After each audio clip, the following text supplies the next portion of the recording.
Sergeant Ingram, all the jurors present? Yes, sir. All present. Okay. All right. So, first order of business, any other updates on our juror 204 lease that takes effect tomorrow? Your Honor, the state has no objection to the court excusing juror 204 for residency requirements. I don't want to excuse, I really don't, but I think that we'll have a legal impediment at the time of the verdict. That would be the court's, even though I don't know how a ruling would come down on that, but I don't want to take that chance. And under the circumstances, since there is that, I believe, request on the part of the defendants, we definitely would not want to object. But yeah, they're preserving their rights, but I don't think they're objecting either. Is that correct, Mr. Steele? Right. Yes, we've not been consistent. We are asking for her to be removed, so we don't waive the issue. That's exactly right. Okay. As long as that's the case, we don't have any objection. As long as every one of them is asking for her to be Anybody wish to be heard on that issue at all? Like I said, my preference would be to leave her, but I don't think I have a legal basis to leave her. And my concern would be that if she is here at the time of the verdict, she would not be a qualified juror because she would not be a resident. Your Honor, if each of the defendants could, if the court will allow each of them to just on the record either state no objection to the removal or ask that she be removed so that there is no issue. Okay. All right. Mr. Weinstein? There's no objection, no. Mr. Matthews Sr.? No objection, no. All right, Mr. Steele, we've captured your response. Mr. Botts? All right. Mr. Garner? No objection. All right, and Ms. D. Williams? No objection, Your Did I miss anybody? Okay, I don't think so. All right. Okay, so at the conclusion of today, we'll go ahead and excuse her, okay? Thank you, Judge. All right.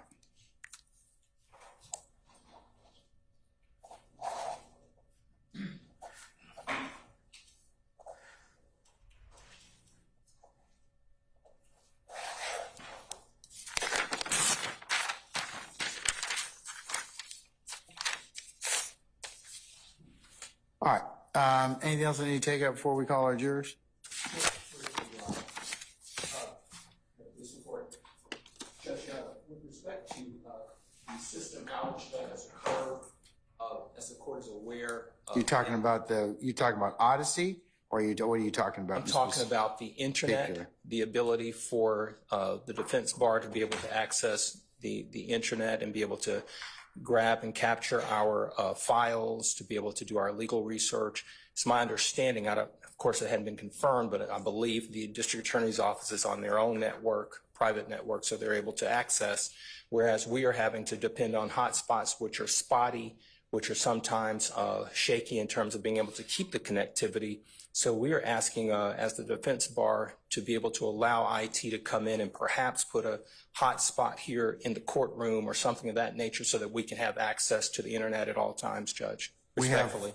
There's Fulton Public, and that is, I believe, on at this point in time. We have no access. You should be able to, because anybody in the courthouse, Fulton Public. Can't get on.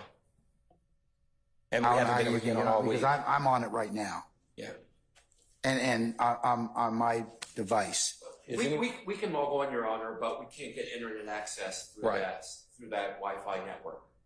Is there anyone on our site that is able to get on Fulton County Public? No.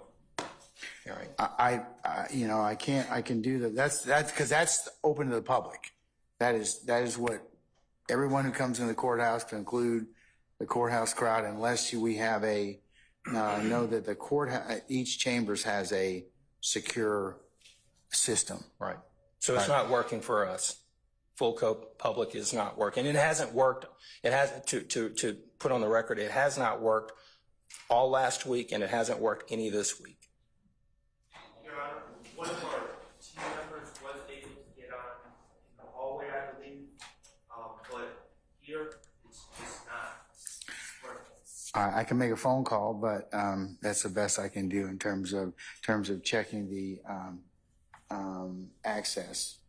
But Okay. say again. Would you sit down, please? You know, you were doing so well too, Mr. Botts. Okay, all right, okay, all right. I'll make an inquiry. We'll see what we can. Thank you, Judge.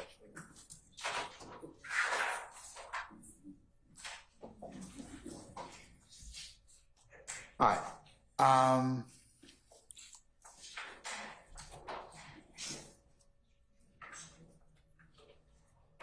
Mr. Kern. Sorry. May we have this on, please? Thank you.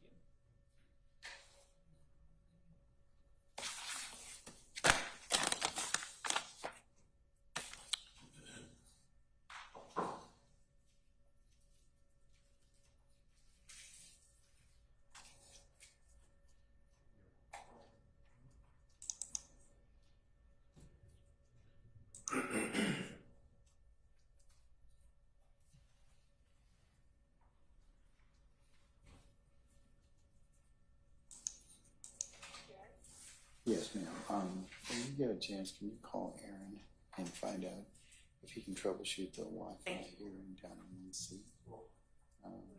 Because they apparently the lower lobby's telling me they can't get on. Okay. All right. Thank you. Okay. All right. Bye.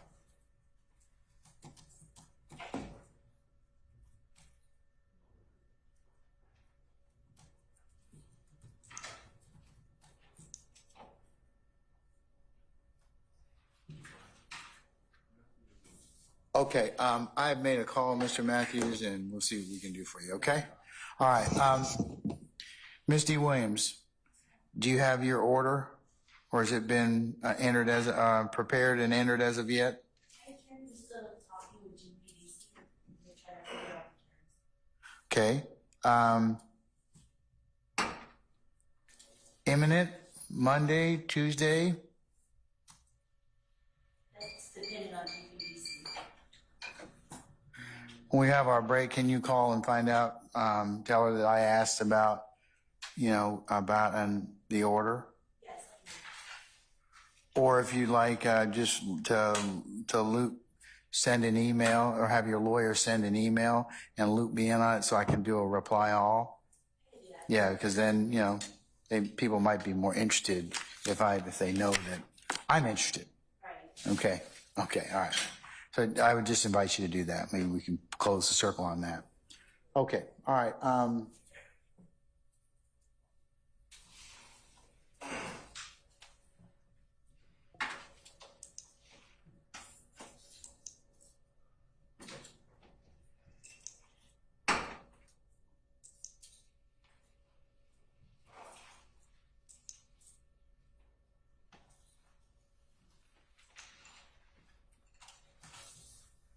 Okay, and then, Sergeant, you can go ahead and get our jurors for us, please. Thank you. I'll tell our jurors as well, counsels, that about the 27th when we're going to work and they don't need to be here. So that'll be the first thing I'll tell them, okay? All right.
All right, for the jury.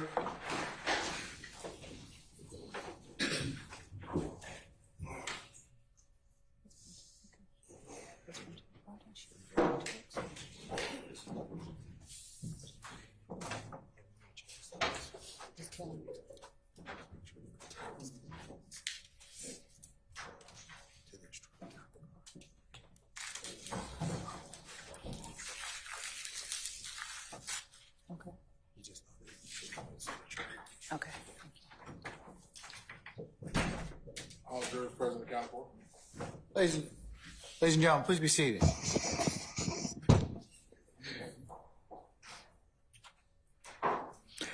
All right, ladies and gentlemen of the jury, good afternoon. Good afternoon. All right, let's start out with some announcements first, okay?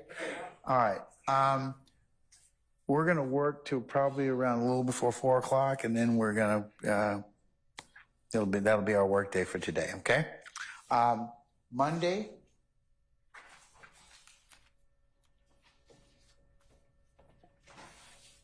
you'll need to be here at about 10:30 for an 11 o'clock start time. We'll work from about 11 to about 4. On the 27th of February, that's Tuesday, that will be an administrative day for you, okay? That's that Tuesday the 27th. 28th will be a regular work day. We'll start at 1000 hours, between 1000 and 10:30. Thursday the 29th, we'll start around 9:30. And on the 1st of March, we will have a regular work day from about 9 until about 4-ish or thereabouts. That's our work week. And then, the following week, we'll work on Monday, that's the 4th. And then the 5th through the 12th, you will be on, you'll be on it will be an administrative period for you as well. So that's kind of the next couple 3 weeks, okay? All right? Okay. State ready? Call your next witness. The state calls Senior Patrol Officer Antonius Black. All right, summon Antonius Black, please.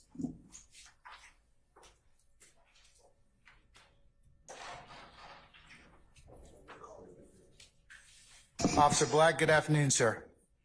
Sir, if you would please approach the witness stand. Once you get there, if you would be so kind to turn and face Sergeant Ingram to be sworn as a witness before you sit down, sir.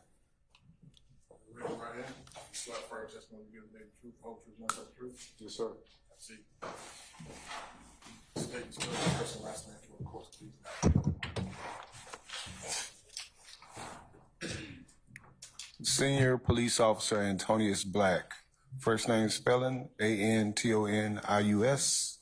Last name Black. Good morning, Senior Police Officer Black. How you doing? Hey, I'm doing okay. I can say good afternoon. All right. Where are you currently employed? City of Atlanta Police Department. And how long have you been employed there? With the City of Atlanta Police Department since June 2003. And what zones have you worked in APD? Zone 3. Are you still currently working in Zone 3? Yes, sir. Now, what part of the city would you describe Zone 3 is in the city of Atlanta? Basically, the southeast and also southwest side of Atlanta. And in your time working in Zone 3, what kind of crimes have you responded to? Probably all. And have you worked different beats within Zone 3? Yes. Now, this may be difficult to tell the jury, but if you had to ballpark, how many crimes have you responded to in Zone 3 in your career? I can't even tell you. I don't. It's too many to keep up. Now, how many people have you interacted with in Zone 3 in your career? It's going to be the same answer. It's too many to keep up throughout the years. Is it hundreds, thousands? Thousands. And of the people you've interacted with while on duty in Zone 3, how many were suspects in a crime, victims in a crime, or something else? I want to say probably half and half. How familiar are you with the neighborhoods within Zone I should be very familiar with it.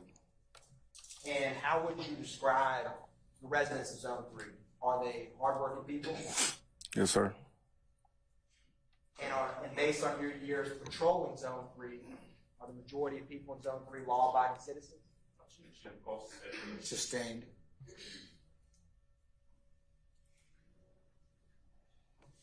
Officer Black, with your personal experience working in Zone 3 since, was it 2003 you said?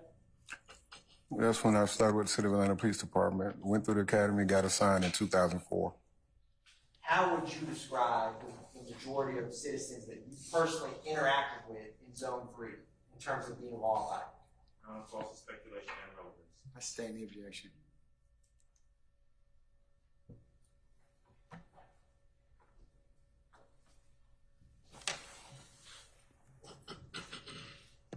Were the majority of the people that you personally interacted with in Zone 3 suspects? Your Honor, this is the same question, objection. I stay in the objection. Are you post-certified, Officer Black? Yes, sir. Were you post-certified in September 11th of 2013? Yes. Now, on that day, what was your assignment? No, I was a senior police officer. Actually, it was field training. Basically, I was assigned a particular beat. I cannot recall exactly which beat I was assigned to, but it was in Zone 3. What location were you operating in that day in terms of roadways in Zone 3? Basically, I was working the B sector of Zone 3, which is from Arthur Langford, which is 166, everything southbound up into the Clayton County line. Who were you field training that day? Ashley Davis at the time. Did she go by Ashley Matthews now? Yeah, she has been married since. And can you kind of describe what your role is of field training her that you were doing back then? Basically teaching her, guiding her about being a patrol officer. And did you, while you were on patrol with her that day, did you ever wind up on the corner of Cleveland Avenue and Old Hayville Road? Yes. What is, when y'all were there, what is that location? Basically, we was at a corn laundry right there on the corner of Cleveland and Old Hayville. We was about to do a direct patrol at that particular corn laundry place. Now, are you familiar with that location and kind of the surrounding area at the corn laundry? Yes, sir. I want to talk with you a little bit about that area. Publishing what's been previously admitted as State's Exhibit 134 Charlie. And also Black, there's a screen to your left and there's a bigger one behind you, whichever one works best for you to look at. In relation to what you had just described, being at the corner of Cleveland and Old Hayville, do you see where you all were at in that moment? Yes, I was in the parking lot right here to the left side of this picture. And Officer Black, I'm gonna, there's a pointer up here that we may use a little bit. I'm gonna entrust this to you. Okay. And if you want, on the larger one behind you, can you point out where you all were situated? I was back then right here to this retaining wall area. I was back then right here. And what is that roadway to the right? Right here, this is Old Hayville Road. I'm gonna publish what's been previously admitted as State Exhibit 129, Charlie. It should come up on the screen in just 1 minute. Now, do you see in this photograph the coin laundry where you were parked, the general area? It's right up here to the right corner. And you see where that car is on the left side of State's Exhibit 129, Charlie? Right here? Yes. Yes. What is over in that area? This apartment complex. What apartment complex is it? In Summerdale Now, Commons. Summerdale Commons? Yes. Now, have you ever responded to that apartment complex in your career working in Zone 3? Yes, I have. And how are the apartment buildings in that complex identified? Is it numbers? Is it letters? Buildings? Yes. And that particular location is on numbers. I'm going to also publish what's been marked as state or already admitted as State's Exhibit 131, Charlie. Now, do you see the entrance to the Summerdale apartments we were just discussing, depicted in this photograph? It's gonna be on this right over here. Now, imagine you're following this school bus straight. Do you see that school bus in the photograph? Yes, sir. If you drive past this entrance to Summerdale apartment you just discussed, what is the next, if any, buildings that you encounter down this road? There's another set of apartment buildings over here. You can't hardly see it through the trees. So that would be on the left. Yes, sir. Are those also a part of the Summerdale apartment complex? Yes, it's gonna be another phase of it. And have you ever responded to calls in that portion of the Summerdale apartment? Yes, I have. And how are the buildings in that Summerdale apartment complex identified? Is it numbers? Is it letters? Those are gonna be letters. And is there a building C in that portion of Summerdale apartment complex? Of course. Now, thank you, Officer Black. I'm going to turn your attention back to, yes, you may sit down. We may utilize some other exhibits momentarily. Gotcha. So turning back to when you're in your patrol car with Officer Davis, were you in uniform? Yes. Was she in uniform? Yes. Were you in a marked patrol car? Yes. And if you can recall, what was your all's goal, or what were you doing while you were parked in the coin line? We were just gonna pull out on a direct patrol at that particular location. What is a direct patrol? Basically, we were just posted up, actually just being visible within that area. You know, that's one of the like high crime locations within the zone. So we were just being visible, showing visibility. And with who was driving? My trainee was Officer Davis. And where were you seated in the patrol car? I was in the front passenger seat. Now, can you describe for the jury, while you and Officer Davis are seated there, did anything unusual happen? Basically, we were sitting there, we was having a conversation. I was getting ready to pull out on a direct patrol. She heard gunshots. She actually did. I hear it. I heard it, but wasn't sure at the time because I was actually engaged in talking to her. So we both kind of got quiet. Then we started hearing the other type sounds. I heard a sound, and I thought it was possibly like a garbage truck dumping a dumpster. I said, it sounds like a dumpster or something. Then we started hearing more sounds as it started getting closer. And then that's when I said, it sounds like it's getting closer. And then that thing, a car just dropped to my right, just out of the sky. And then as it dropped to the ground or in the parking lot next to us, it went forward right into the corn laundromat. I'm going to publish what's been already admitted as State's Exhibit 33, Charlie. Now, with what you just described, do you see where your patrol car was that day? Yes, sir, right here. And do you see the car you just mentioned that crashed right next to y'all's patrol car? The red car that's directly in front of us, up against the corn laundry wall. Now, when did the car land on your side, the passenger, or on the driver's side? It landed on the passenger side. And in this photograph, are both the front doors open in the patrol car? Yes. In relation to your passenger door open as depicted in this photograph, how close did that car come? It would have hit that door. And what was your initial reaction to seeing this? Basically, I was very startled, I'll say that. Very startled. Now, I'm going to also publish what's been previously admitted as 31, Charlie. Do you recognize 31, Charlie, Officer Black? Yes. So, can you describe for the jury, after the vehicle lands and crashes into that coin laundry, what did you see next? Once it hit, there's like about 4, maybe 5 black males exited that vehicle. I know there was one that was closer to me because basically it's just like a quick reaction. I just jumped out the vehicle. A trainee jumped out the vehicle. The closest guy I grabbed by the collar of his shirt, placed him, told him to get down to the ground. And when I looked back, my trainee was about to pass the vehicle. Then I saw another male. Basically, he already had gotten out the back seat on the passenger side of that red vehicle, and it almost like he was about to try to slip behind her. She didn't see him, and I told her to get the one on the ground, get him. Now, I want to break this down a little bit. Where did the other males that you described that you saw get out of the car go, other than the ones you and Officer Davis? There were two others that, facing this picture, they went towards the right. There's a retaining wall over here. They jumped the retaining wall and the fence over on the right side. Can you use that pointer to help describe what you just stated? Thank you, sir.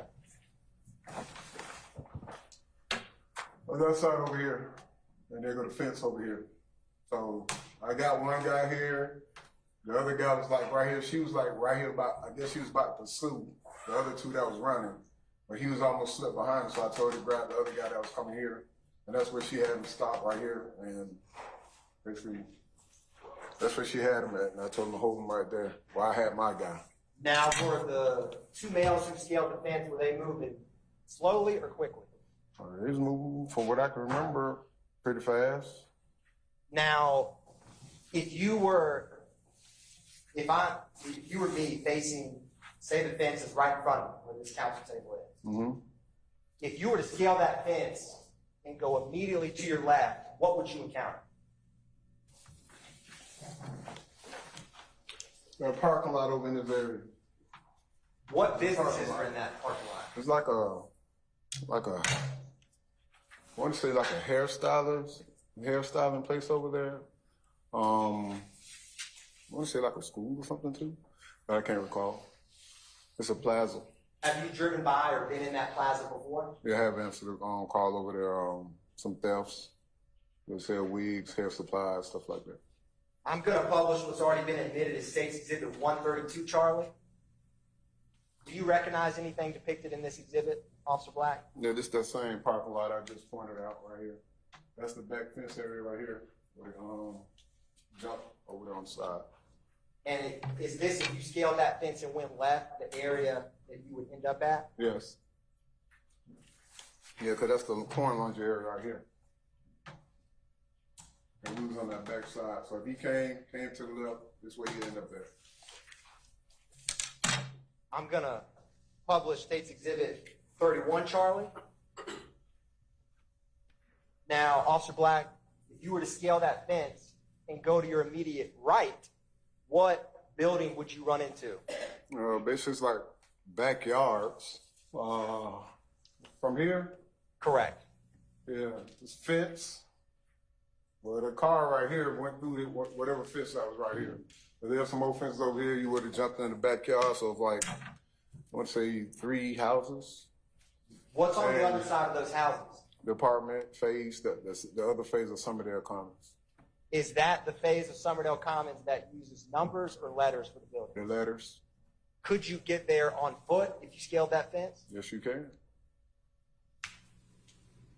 I think it may be 2 fences you probably have to jump before you actually get to 2, maybe 3. The third one's probably separating the residents, the houses, from the apartment complex. Now, Officer Black, I'm going to approach with what is admitted for demonstrative purposes, the State's Exhibit 150, Charlie.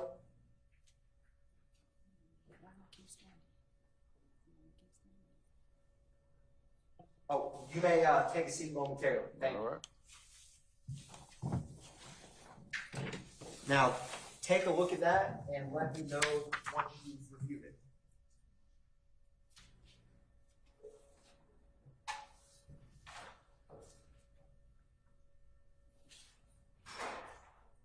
Okay. What is that? It's a map of that whole location that I was pointing out, along with Old Hateville, the apartment complexes, the phases, the first phase and the second phase, the laundromat, and the parking lot of that plaza, right on the side or back of that laundromat. And how do you recognize it? There's got the name of the streets on here so I can see that. And also the buildings with the names of it, and I see Cleveland Avenue. Now, does that depict how that area looked back on September 11, 2013 in general? I mean, it's a map of it. A lot changed, but yeah. In terms of relation to the coin laundry, the apartment complexes you discussed? Yes. Yeah. And is it a fair and accurate depiction of how that area looked back in 2013? Yes, sir, from what I'm looking at. Your Honor, at this time, the state moves to admit in evidence State's Exhibit 150, Charlie.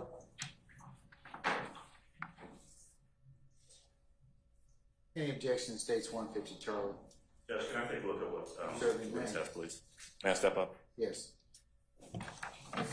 Yeah, it's the exact same.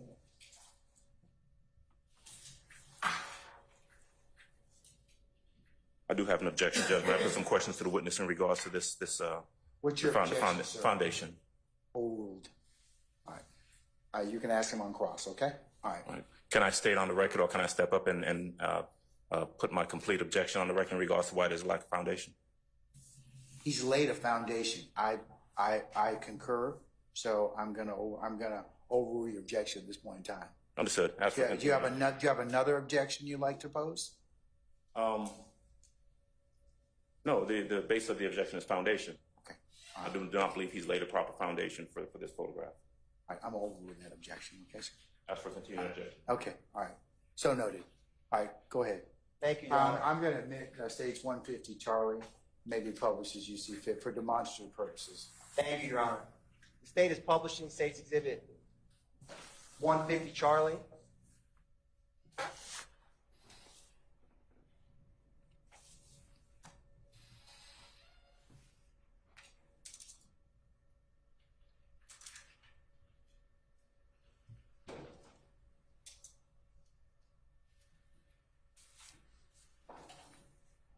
Now, Officer Black, if you don't mind, I may have you stand up again and help orient us to this map. Yes. Can you help, using that pointer, show us where the coin laundry is that you've been talking about in 150 Charlie?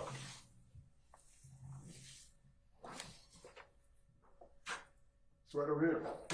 And where is the Summerdale apartment complex that uses the numbers for the buildings? Over here. And where is the second part of that Summerdale apartment complex? Over here. And so can you show what, if you were to scale the fence that we had just discussed and take a right and run on foot, can you describe what direction of travel you would be with this? These are the residences here. They have fences separating from each other's property. If you jump the fence here, you'll basically be scaling the fences. All you got to do is just keep going southbound. This fence right here will get you to this property.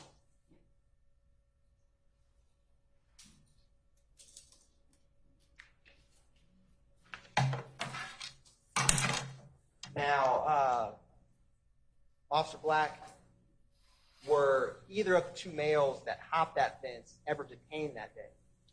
From what I heard, I've never seen. I heard on radio that I stand the objection. Now, I'm going to publish what's been already admitted as State's Exhibit 32, Charlie. Now, I wanted to take a step back to, you had described some of the males that were closer to you that you detained. Can you use the pointer to describe where the male that you encountered, where were you all? I jumped out right here. They came out over here, so it was over here this side. What side of the car did that individual get out of? This side here, from what I can remember. So the passenger side? Mm-hmm. And when you encountered him, was he injured? Yes. Do you recall where? In the back, upper back area. And was there any bleeding? Yes. I have blood all over my left forearm. Now, can you describe about how tall was he? About my height, 6'3", 6'4". And about how much did he weigh? Well, I'm at 330, so somewhere close to that. I mean, I'm assuming. So he's close to 300. So was he? So he was about your height and weight? Yes. Would you say you're small or tall? Compared to others? Compared to others? Tall. All right. Now, when you interact with him, did you have to handcuff him? Yes. And where was Officer Davis in relation to you all? So we was over here, she was over here. So I can see a little blood trail right there, so that's what it is. And what did you see in regards to what she was doing with the individual she detained? Basically, he was, I ain't gonna say laid out, he was actually sitting up. He didn't want her to leave his side. He was basically holding on to her, the pants leg around the ankles, asking her not to leave. Was he also injured? Yes, he was shot. Now, I'm going to publish what's been already admitted as State's Exhibit 36 Charlie.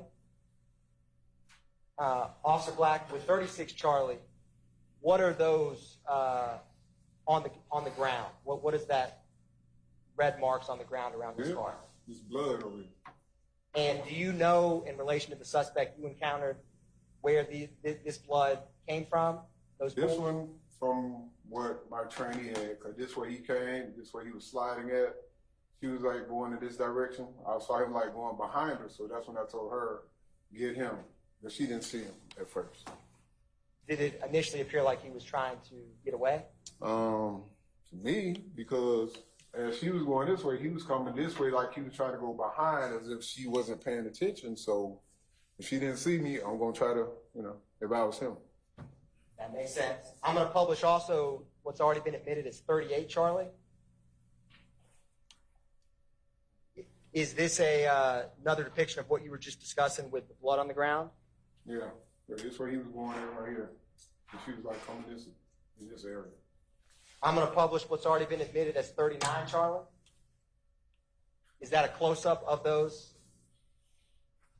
Yeah, the blood, yeah. That's where you come from right here. Now, I'm going to publish what's also already been admitted as State's Exhibit 34 Charlie. Now, Officer Black, do you see the red vehicle in this photograph? Yes, sir. And do you see, what is that piece of metal on the back end of it? On the back of the car? Yes. Like trunk, I guess. And Trunk. what is that red mark kind of, using this photograph, kind of towards the right of that piece of the trunk? In the parking lot on the ground? In the parking lot on the ground. Right here? Correct. That's blood. That's where that second individual was bleeding out at. I'm going to publish what's already been admitted as State's Exhibit 35, Charlie. Is this a close-up of what you were just discussing? Yes, sir. That's why he was holding on to her, telling her not to leave him. Now, were any medical personnel Yeah, able to they respond? eventually came out. Mm-hmm. And after you and Officer Davis secured and helped get medical help for those individuals, did you have any other involvement with this crime scene? After that, no, because basically our detectives, they all just, whatever occurred, they all just popped up out of nowhere. Because I didn't know what was going on, honestly. Were you still a little bit maybe in shock of what happened? After standing there, things calmed down. I kind of looked at that red car, then I looked at my patrol car, looked at the red car again, and at my patrol car, and I realized what could have went down if it was over just to the left. And I'm sitting up in that patrol car, so if it was over to the left, I wouldn't be here. I will never forget that. One moment, sir.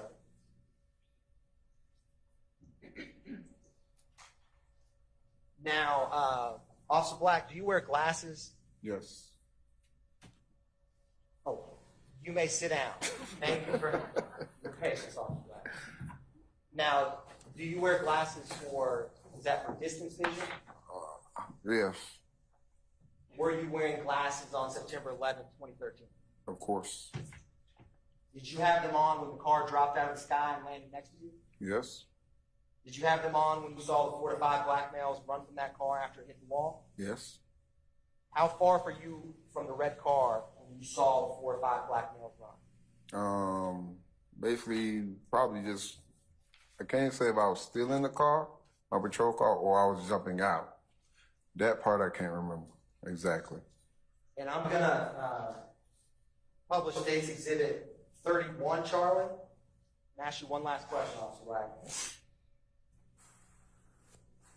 How far were you from this retaining wall in State's Exhibit 31, Charlie, when you saw the two black males scale that fence? I was still with the guy that I had put down on the ground. I did not try to leave him. So once I had him in my custody, that's where I stayed. And I just remember just looking up at him, but other than that, I just kept my attention on this guy.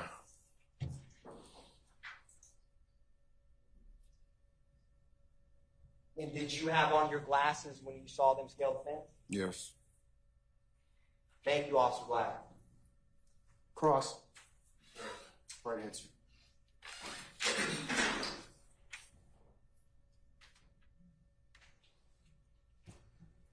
Officer Black, good afternoon, sir.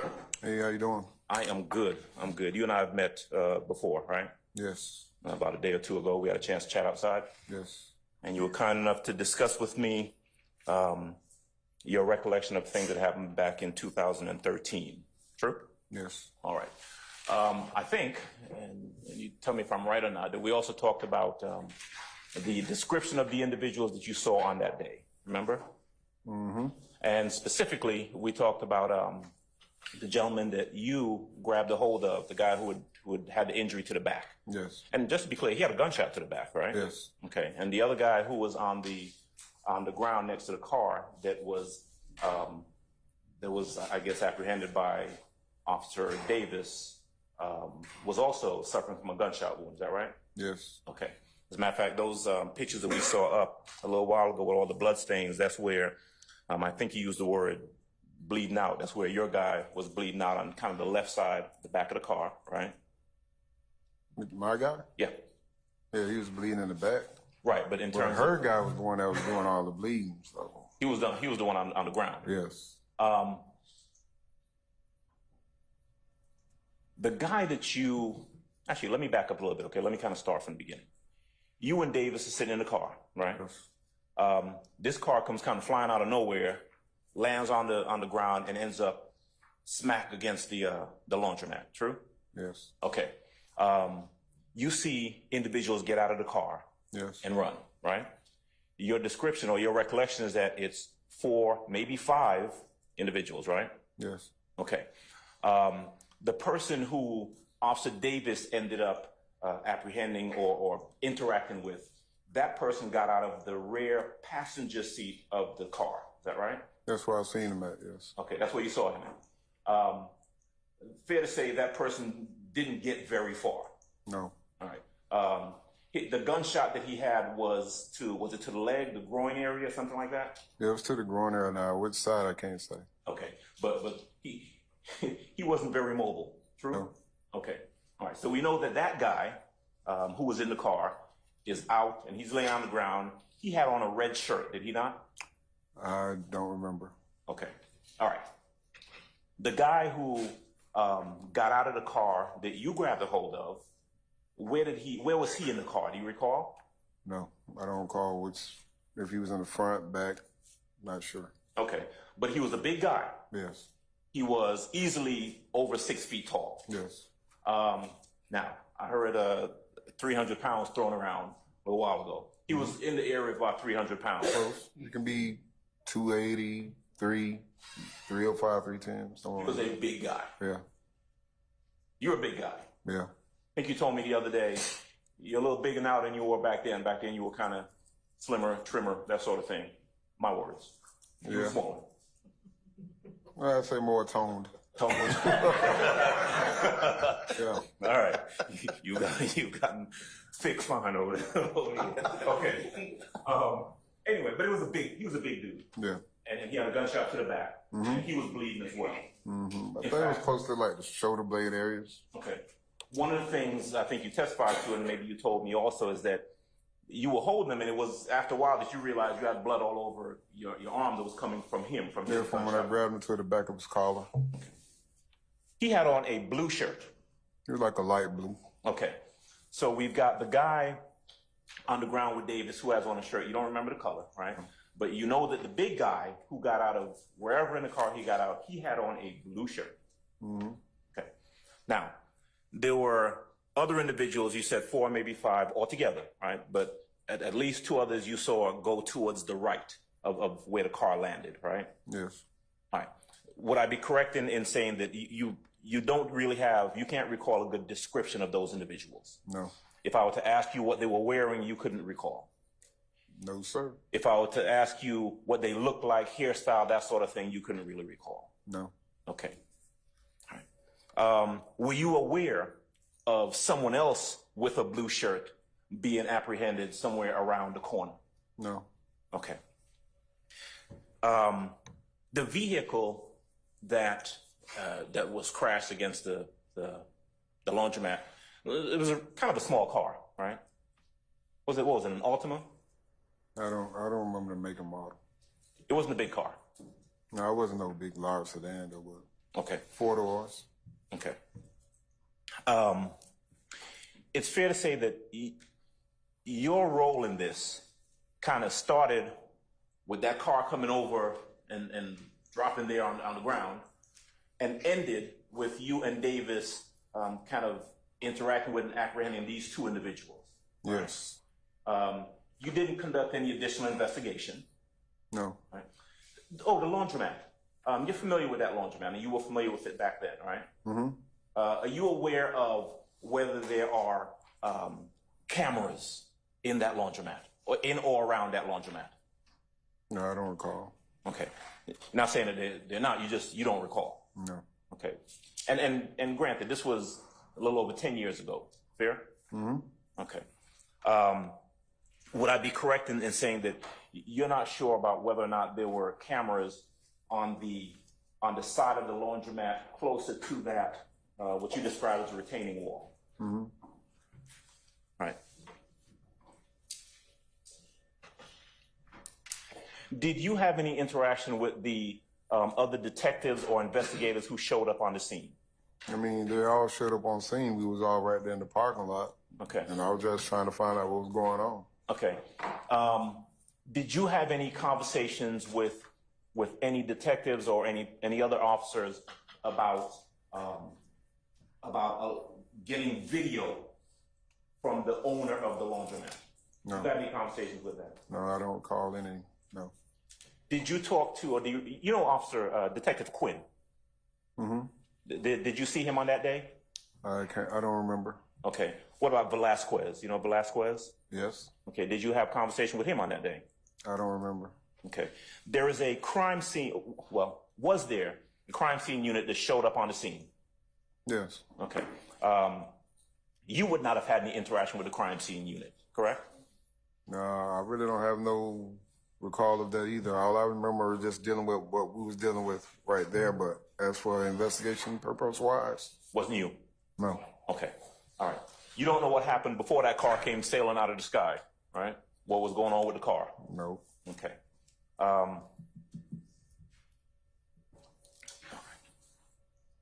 The photo that you were shown earlier, and if I can have photo 1, I think that's 150C. Put back up for me, please.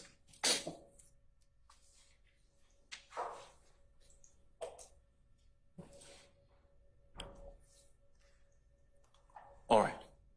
You can see it on the screen next to your left. Yes. All right. This is an overhead, kind of like a satellite depiction of the entire area. Is that right?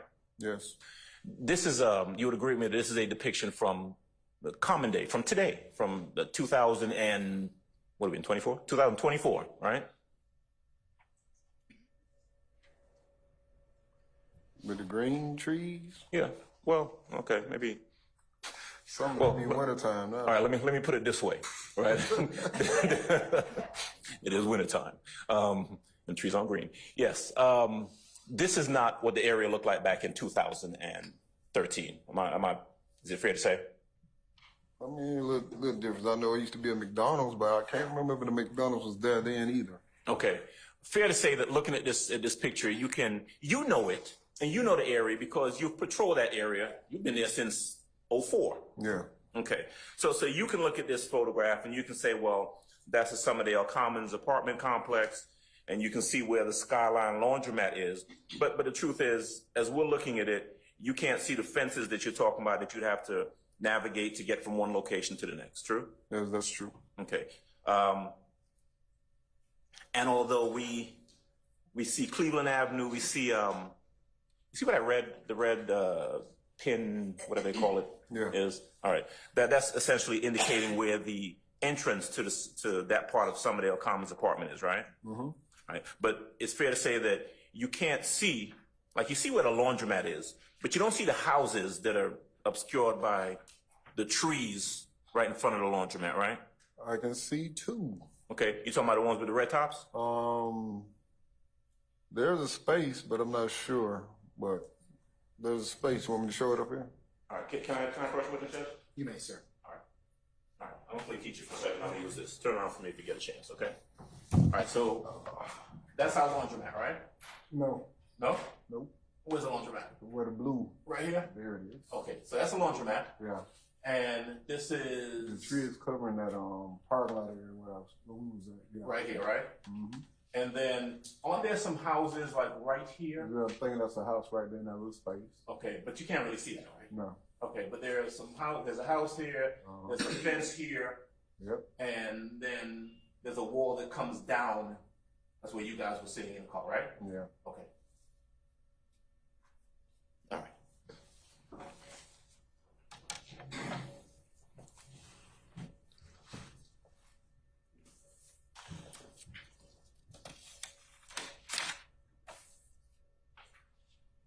Do you recall helicopter units that came out on that day? Yeah. You do? Yeah, because that's when all the noise and stuff started. Okay. Like everything was quiet and like everything just broke out. Next thing you know, you got a car dropping out the sky. No, I'm talking about it after that. Then you got helicopters flying up above. Yeah. Okay. Again, though, you weren't involved with that portion of it in terms of looking for anyone or anything like that, right? Who? You know who Officer Bridget Porter is? Yeah, she's an investigator. Investigator. Do you recall seeing her on that day? Yes. Okay. And you were subpoenaed to come here to testify. You were outside in the hallway, right? Say again? You were subpoenaed to come and testify, and before you came in, you were outside in the hallway. Yes. Okay. You see Bridget Porter out there? No. All right. Thank you. That's all I have. Any further cross? Mr. Sharp?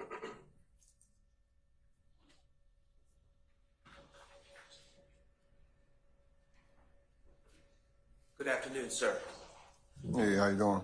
Wonderful. How are you? Okay. Does Investigator Porter still work for APD? Yes. So she's local?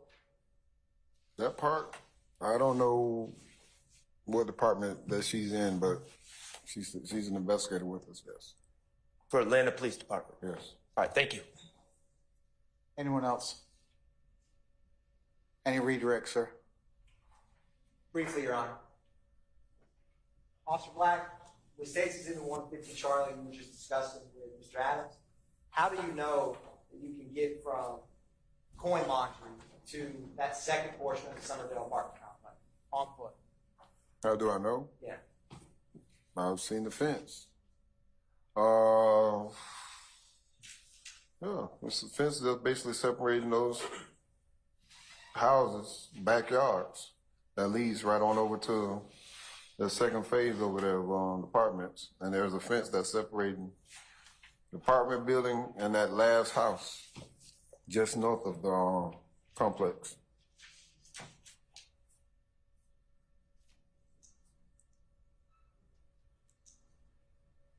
Is the fences you had just discussed any higher or longer than the fence you would have had to initially scale to get over right where your car crashed?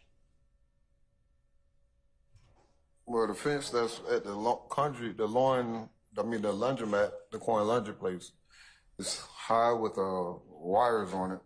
Those are just regular chain link fence to the backyards of people's property. So now they're basically shorter.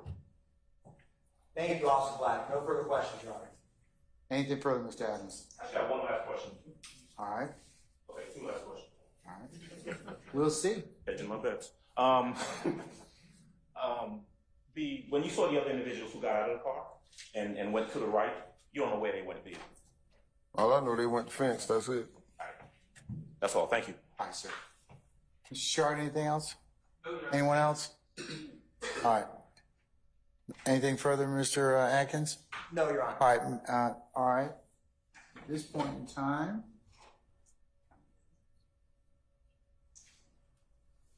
may Senior Patrol Officer Black be permanently temporarily excused as a witness? Permanently, Your Honor. All right, Officer Black, appreciate your patience with us. I'm going to go ahead and permanently excuse you as a witness. You're free to go about your usual duties and avocation. Just don't discuss your testimony to anybody except the attorneys in this case, okay? Gotcha. Thank you, sir. Appreciate you. All right.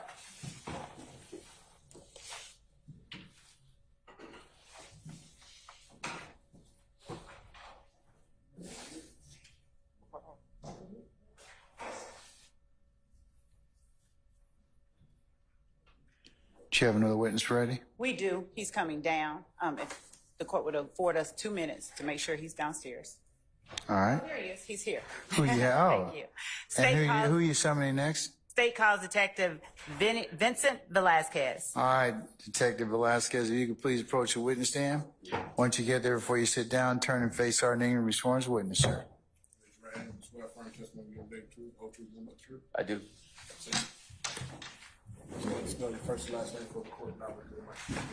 Vincent Velasquez, Velazquez.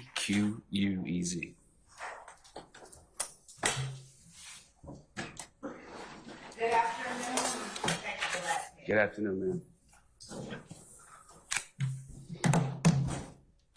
And is it still detective? No, ma'am. I'm retired. All right. What do you do now professionally?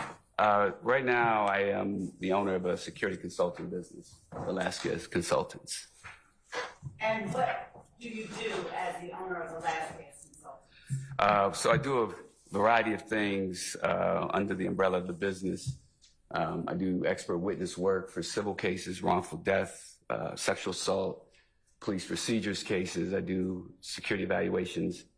Also, under the umbrella, I hold the title of Director of Security for the Atlanta Hawks, Director of Team Security. And I've had that position for the last 8 years. What professional background do you have that qualifies you to do what you do with the Hawks and as the owner of a security firm? So I was a police officer for 22 years with Atlanta PD, starting in 1995 until my retirement in 2017.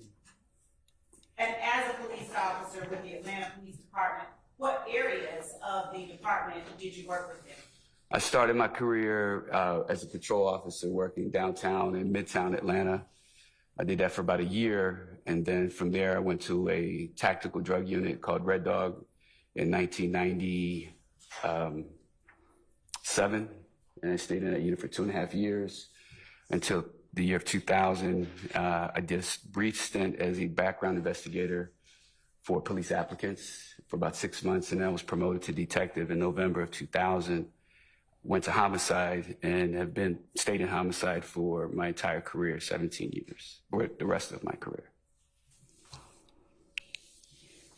Now, no longer working as a detective with the City of Atlanta, does any of your professional work involve any of the cases that you work filed at the City of Atlanta currently?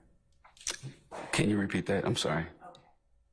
Does any of the work that you do now outside of being a detective with the Atlanta Police Department, does any of the work that you do now have anything to do with the cases that you work at the City of Atlanta Police Department? Do you have any? Yes. Okay. What? So I also have a TV show that highlighted myself, and Detective David Quinn was my partner for 17 years. So the TV show, under the auspice of my business, was for 4 seasons, highlighting the cases we worked, the solved cases that we had. Each episode is about a case, the victim, how we solved it. We've done that for the last 4 years. And to show those episodes, do you revisit or review any of the files that you worked during that time? We do. Laying a foundation for other questions. I'll give you a little bit of latitude. Oh, objection. Thank you. You may answer that question. Yes, we do.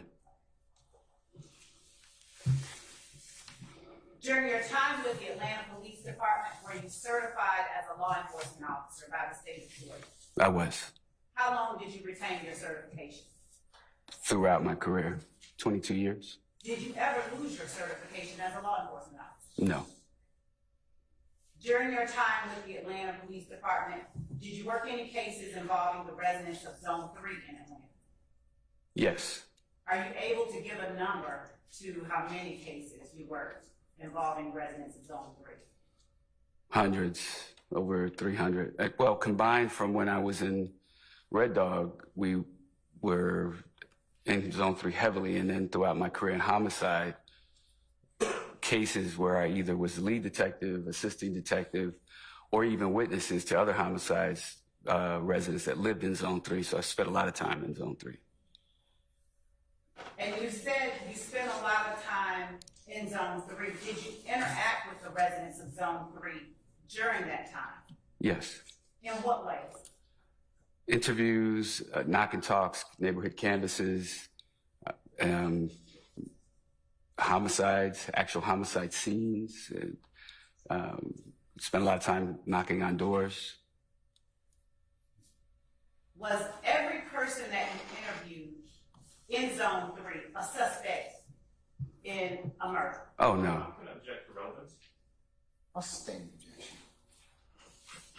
Can you give a number for how many residents of Zone 3 you interacted with as an officer and a detective, and now as your time outside of law enforcement?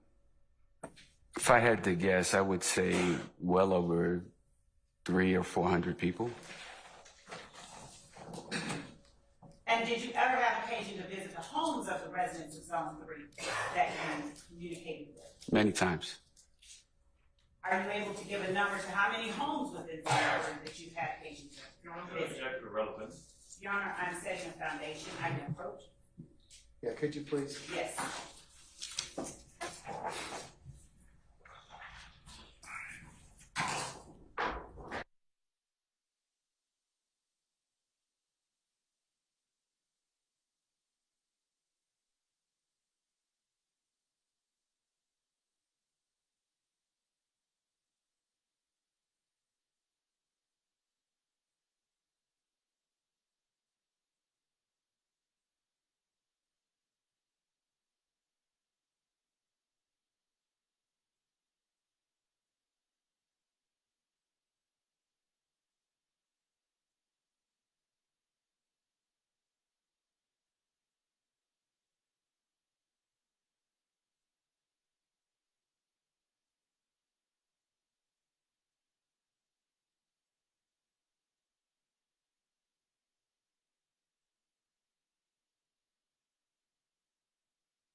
knife coming at the officer, just as a few examples. That would be, those instances I just explained would be called an aggravated assault. So that has to be investigated.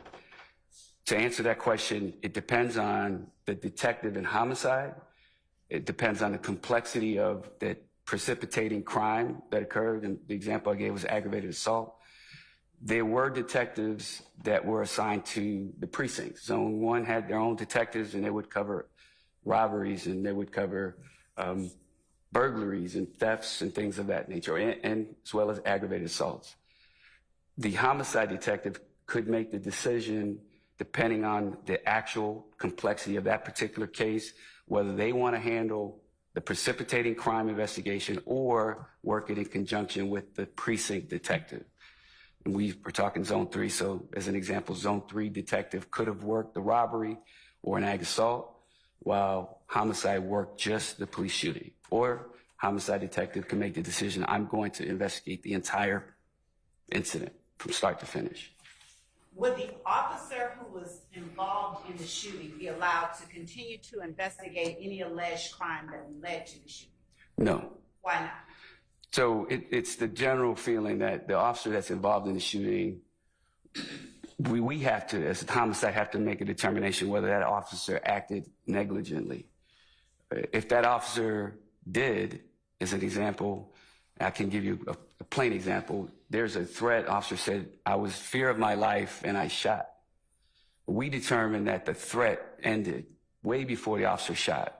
Then that officer could be charged with aggravated assault. We take the officer out of that mix because we want them, it would be difficult for that officer to remain objective in investigating their own crime, the precipitating crime that led to them to making the decision to fire their weapon. Therefore, they are completely removed from that whole scenario. So as OIS, the officer involved shooting team, would you have to make determinations sometimes whether an officer acted criminally or with criminal? That is exactly what we do. Our investigation is a criminal investigation. Simultaneously, Internal Affairs is doing an administrative investigation. So while we are trying to determine if the officer acted criminally, Internal Affairs is investigating whether the officer violated policy. The officer could have violated policy, as an example, could have had the wrong ammunition in their weapon. Doesn't change what happened, but they're not following policy, or they may not have had their right equipment on their duty belt that day. Internal Affairs would look at that and make those determinations. We solely looked at, was the officer's actions lawful? And if they were, well, regardless of what they were, we turn our findings over to the district attorney's office. Did you investigate an incident that occurred on September 11, 2013, and that involved investigator Malik Roberson-Bell? I was involved in parts of that investigation, yes. Were you the lead investigator? I was not. Who was the lead investigator? Detective David Quinn. How did you become involved? As a member of the team, the officer involved shooting team, if we're all at work at the same time, we'll typically all go to the scene together as a team. Within that mini squad within homicide, there's a rotation. So homicide has their own rotation where the next homicide that occurs, whoever's on call within that rotation gets that. Within the officer involved shooting team, whoever within that team is next up, David Quinn happened to be up that day. He then asked me to handle the actual shooting location once we learned there were multiple locations involved in this case. What was the location that you were tasked with investigating? It was 2475 Old Hateville Road, Summerdale Commons Apartments. Besides yourself, what other OIS team members responded, or officer involved shooting team members responded to the shooting incident itself? I recall David Quinn and myself initially responding just to the shooting location at the apartment complex at first. Okay. Now, were there any factors involved in that September 11, 2013 incident that led to the officer-involved shooting team handling both the shooting that occurred and the incident that was alleged to have precipitated the shooting, which was an aggravated assault? So there was a conversation once we understood the complexity of what was happening, because there were multiple crime scenes. And I say that to mean there was a crime scene where the shooting occurred. There was a crime scene where a vehicle struck a gate and caused damage. There were there was another area where a vehicle crashed into a laundromat. So based on that, and I recall a discussion with Detective Quinn, he decided that he was going to handle the entire investigation. Now, did you all get a call over the radio when you were notified about the officer-involved shooting with respect to Investigator Ruth Roberson L? Yes. What is a 63? Signal 63 is when an officer, we speak in signals and codes. So a signal 63 is when an officer needs immediate help. And typically it's in an emergency situation where they just give their location and yell signal 63, and that indicates any officers hearing this to head to that location for assistance. And in September 11th of 2013, did the Atlanta Police Department have only one channel for radio traffic? No. Would you describe the various channels for the jury? There was and still is to this day 6 precincts, 6 zones, zone 1 through 6. Each zone has its own radio frequency. Detective radio has had its own frequency. Special operations had their own frequencies. And then there's sub-frequencies within those channels I just described for surveillance. As an example, if I'm on detective radio, there are other detectives trying to talk to a dispatcher, and I wanted to talk to, since we're talking Detective Quinn, I call him on the radio, and I want to talk about something that I don't need to tie up the radio with. I would say switch to surveillance. So detective radio would have a surveillance channel. We would switch it there and have it's not private, anyone can switch over and listen, but we're not tying up traffic. Every zone had that. Every special operations radio frequency has that. And then there were several other channels that they call TAC channels, or talk around channels, where I could call a detective or an officer from another zone and ask them to switch over to TAC 1 or TAC 2, so I could have a semi-private conversation and not tie up their radio frequency or my own. Would it have been uncommon in an incident such as the one you responded to on September 11, 2013, to divert radio traffic to a TAC channel? No, it was very common for that to happen. And were there any circumstances involved in that incident to which you responded that would have led to the traffic being switched to a TAC channel? Yes, I do believe that there was some direction for all units on the scene to switch to a TAC channel. I don't recall which TAC channel that was. When you did respond to the incident on September 11, 2013, would you tell the jury what you did? When I arrived on scene, first of all, from the radio traffic, I understood what I was looking for. I knew there was a shooting, and just knowing when a gun is fired, there's shell casings that come out. So upon arrival, my expectations were met that the crime scene was restricted by yellow police tape. There were several uniform officers restricting access. I arrived at Somerdale Commons Apartments. I could clearly see the gate. One of the gates, I believe, was the exit gate, looked mangled, like it had just been rammed by something. And then I entered the crime scene through the yellow tape and met with, I believe Detective Quinn may have been there already, or we arrived simultaneously in separate cars. There was an officer who I do not recall the name, in uniform, who was maintaining that scene, and then started to direct me in some evidence that they found. Shell casings, there were just debris on the ground. And at that point, I started to disevaluate what would be next as far as collecting evidence. Did you call for a crime scene technician? I did. Now, what did crime scene technicians do that you weren't able as an investigator to do? Crime scene technicians are and the Atlanta Police Department are civilian employees that are trained in evidence collection, identification, processing, fingerprinting, supergluing things for fingerprints, photographing. Our crime scene unit did just that. That's what they're tasked with doing. Every homicide scene, there is a crime scene tech or several techs on scene. And what they do is, at our direction, start to process the crime scene as we start to identify evidence. It could be blood, could be a weapon, it could be bullet casings or bullets or damage.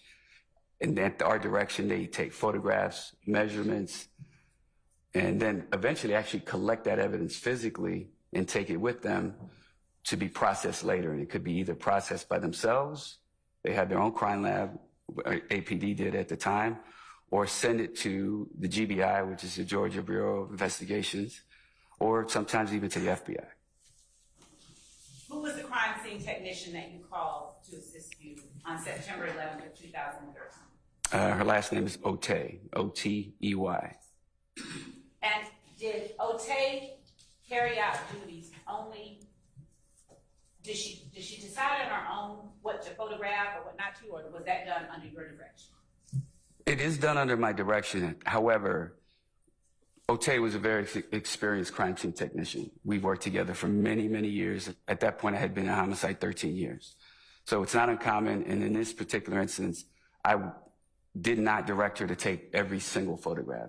I trusted, and to this day still do, that she knew what photographs I needed. But there was direction. There were some directions as I started to find casings and debris where I probably said, I need you to really focus on this or get a close-up of the casing. But there were many other photographs of the area and the crime scene that she was taking on her own. So, Yes, Your Honor. ladies and gentlemen, how about a break? For me, okay? No, purists. All right. Ladies and gentlemen, we're going to take a 10-minute break, take comfort, and we'll come back and continue with our examination, okay? All rise for our jury, please.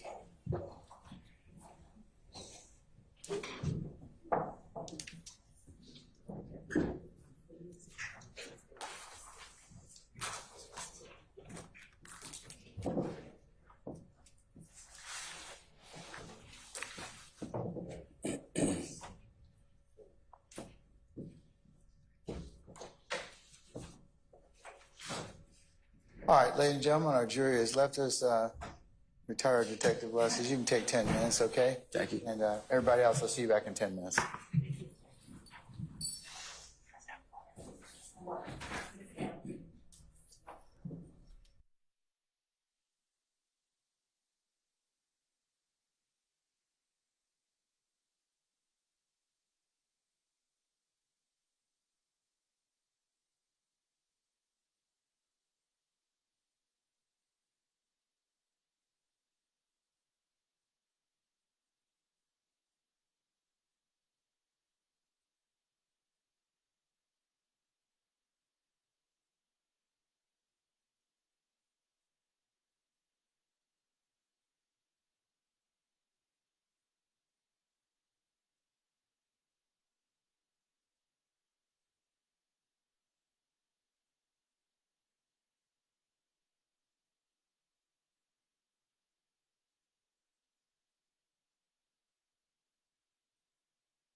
Last one I said. Last one. Yeah, she graduated a year before me in Georgia. We know.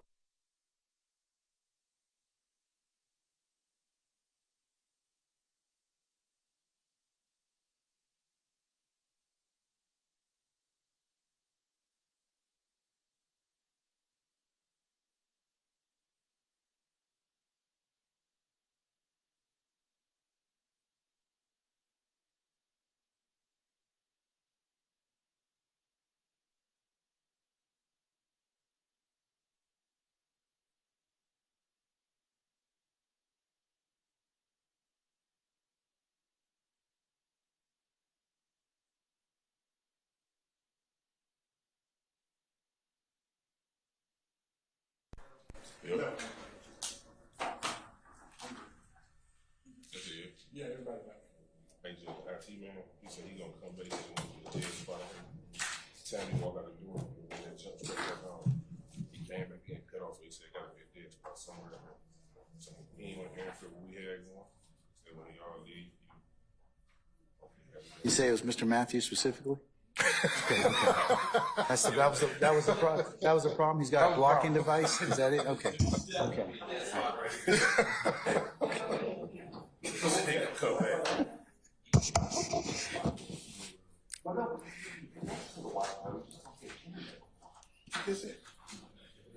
All right. So when he walked out, he came on. He walked right back in. Yeah, they probably need to add a booster or something.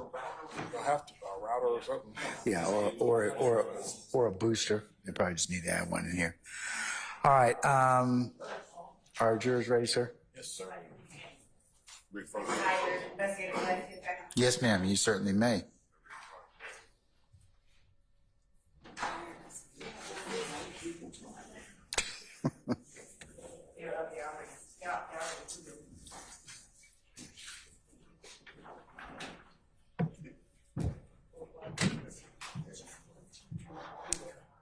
Why?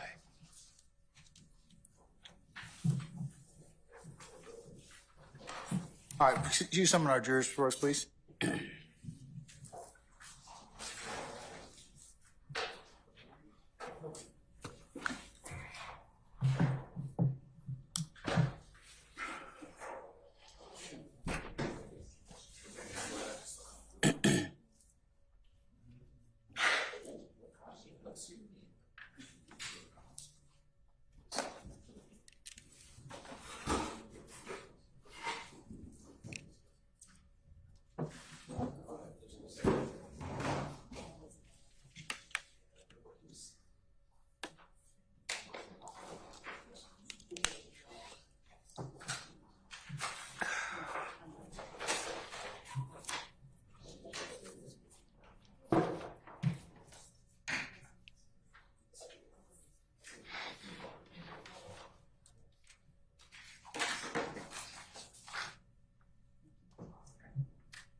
Ms. Love and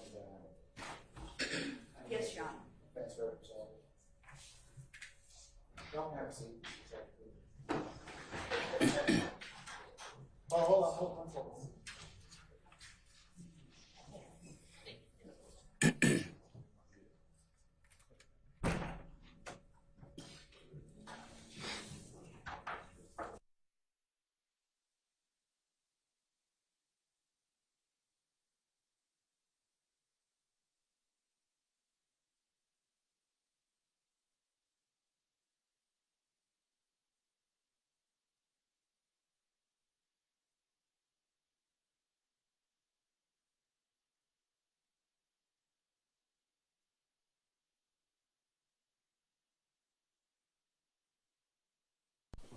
All right, sir.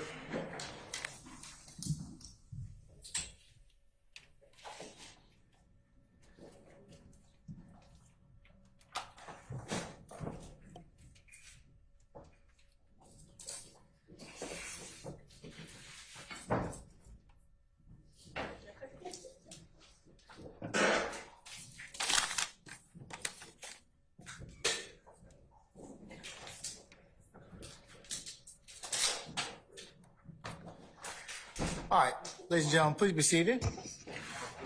All right, thank you, Sergeant Ingram. All right, you may continue. Thank you, Your Honor. Retired Investigator Velasquez. Before we left for the break, we were talking about crime scene technician Ote.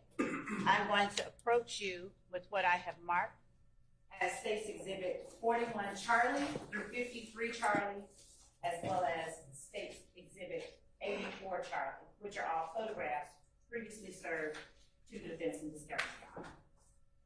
And I'll ask if you recognize State's Exhibit 41 Charlie through 53 Charlie and State's Exhibit 84 Charlie.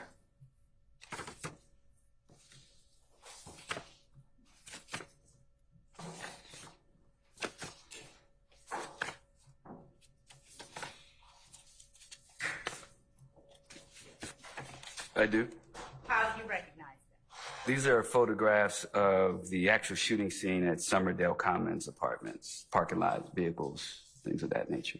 And are they accurate reflections of the areas that are captured within those exhibits? Yes. Your Honor, the state tender State's Exhibit 41 Charlie through 53 Charlie and 84 Charlie as evidence. Any objection? Yes. Okay, yeah, go ahead. Of course, let me take these from you and I'll give them to counsel. Thank you. You're welcome.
Okay. Thank you. Thank you, Judge. We have no objection. All right. States 41 Charlie through 53 Charlie and States 84 Charlie are admitted and may be published as you see fit. Thank you, Your Honor. I'm going to hand these exhibits back to you, and I'm also going to publish them on the screen, both to your left and to the right and behind you. And with the assistance of co-counsel Atkins, I'm going to show you how to use that screen in front of you so that you can actually touch and make markings on it. Okay.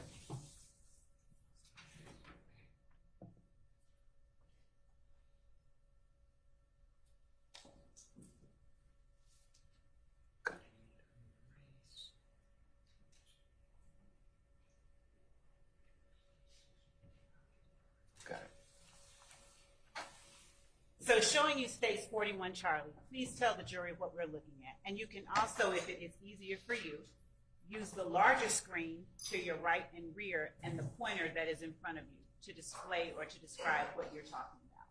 I would rather stand and use a pointer. Please do. Thank you. I'm old school. All right. I'll stand to this side so everyone can see. This is actually, as you can see, yellow police tape. This is the leasing office of Summerdale Commons Apartments. And that's a Dodge Durango that's, I believe, is the one that is owned by the manager of the apartment complex. Did you have interactions with that owner? Yes. And was that Dodge Durango in any way affected by the incident that you came to investigate? Yes. All right. How was it affected? The rear windows, both rear windows, passenger compartment were broken from bullets striking the vehicle. Going to State's Exhibit 42, Charlie. Will you tell the jury what we're looking at? Yes, ma'am. 42 is another close-up of this Durango. As you can see, broken glass on the ground, the left rear window broken out. And also you can see the damage to the gate of the apartment complex. 43 Charlie. 43 Charlie is just the rear of the vehicle showing the tag number. 44 Charlie. 44 Charlie is just another close-up of the tag. 45 Charlie. 45 is the front of the vehicle. And we'll keep cycling through. 46. 46 is going to be the right side vehicle of the vehicle. And as you can see, the right rear window has been broken out as well. 47. 47 is the right rear window glass that's broken out on the ground next to the vehicle. 48. 48 is a close-up of the right rear vehicle's window broken.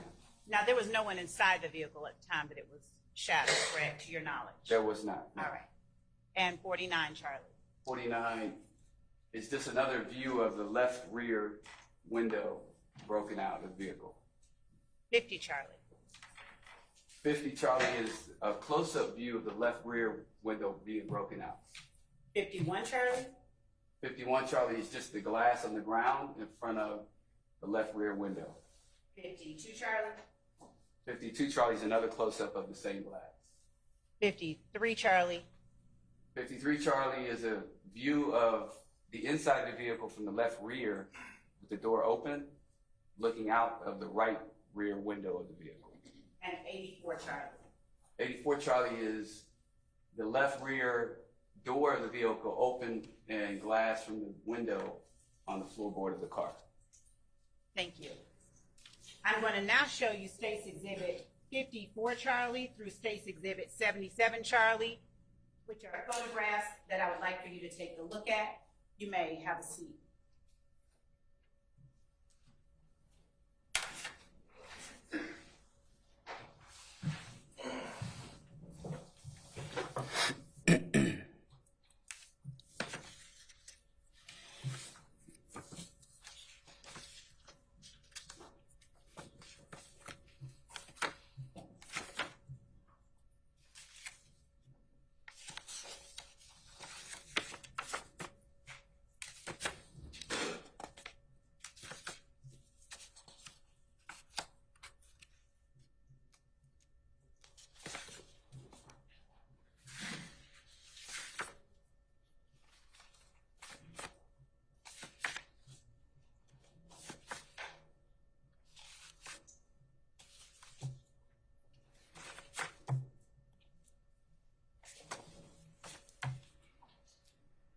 Okay.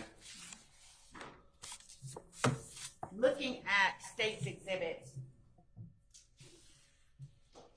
54 Charlie through State's Exhibit, I believe that I gave you, through State's Exhibit 79 Charlie. Do you recognize State's Exhibit 54 Charlie through State's Exhibit 79 Charlie? I do. How do you recognize them? They are also photographs of evidence collected on the scene, bullet casings, another vehicle, debris that's on the ground, and various photographs of either the same items in close-up form or farther away. Are these fair and accurate depictions of the areas of the scene you investigated on September the 11th, 2013? Yes. Your Honor, the state tender State's Exhibit 54 Charlie through State's Exhibit 79 Charlie. I will give them to defense court to review.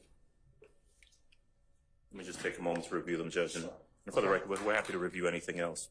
And we've also provided them as discovered.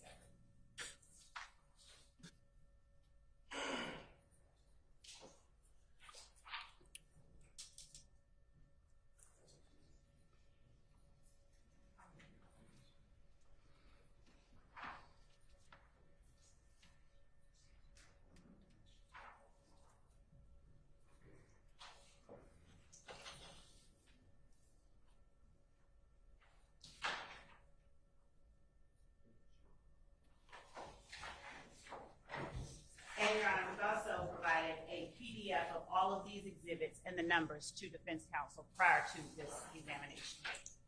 All right. We're happy to look through any of the 1,000 photographs prior to.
And Your Honor, while defense is reviewing those, I will also provide the next set, 80 through 80. Can we just, all right, go ahead and show them as well, okay?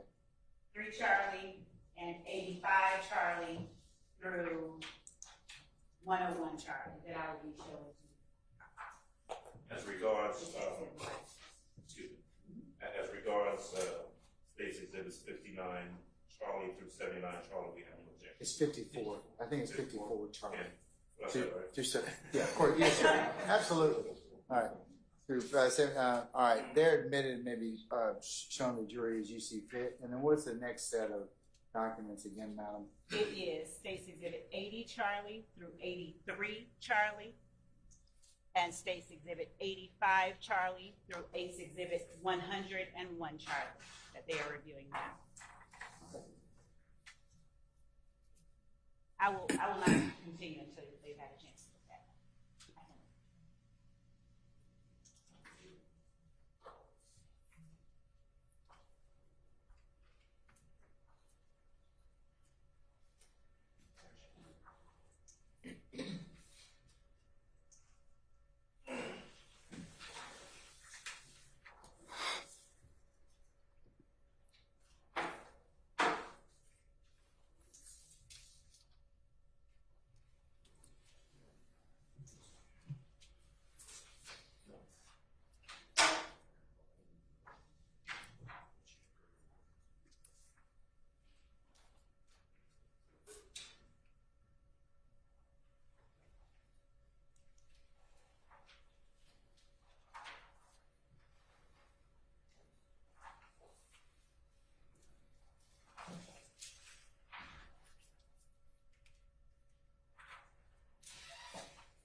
Thank you, Judge. All right.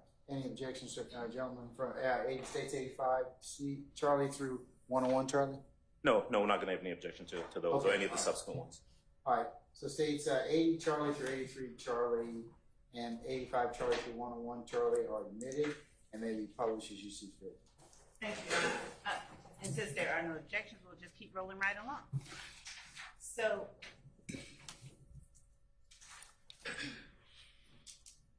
retired investigator Velasquez, would you please resume your position with the pointer? And we're going to move now to State's Exhibit 54, Charlie. Would you please tell the jury what we're looking at? 54 Charlie is a view of the parking lot in front of building 100. And evidence marker number 4, I need to refer to my report. Okay. So I can identify what number 4 was.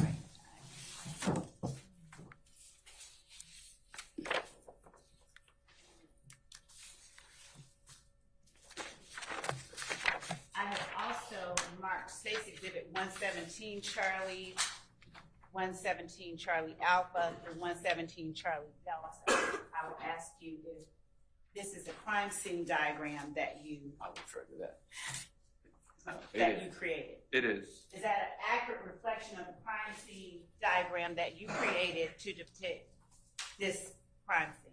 Yes. Your Honor, the state tender State's Exhibit 117, 117 Charlie, 117 Charlie Alpha, 117 Charlie Beta, 117 Charlie Charlie, and 117 Charlie Delta as evidence.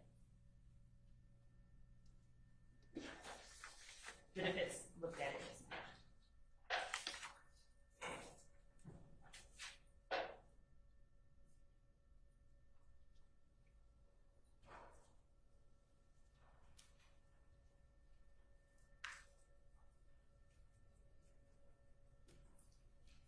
Let me see if I get this correct.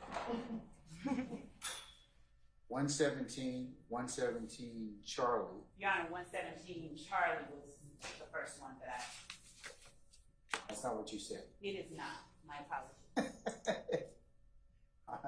Okay, all right.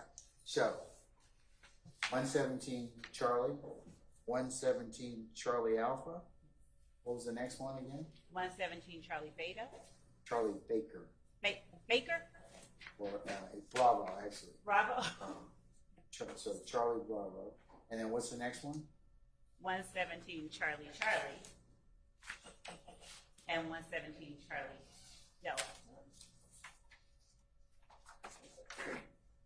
All right.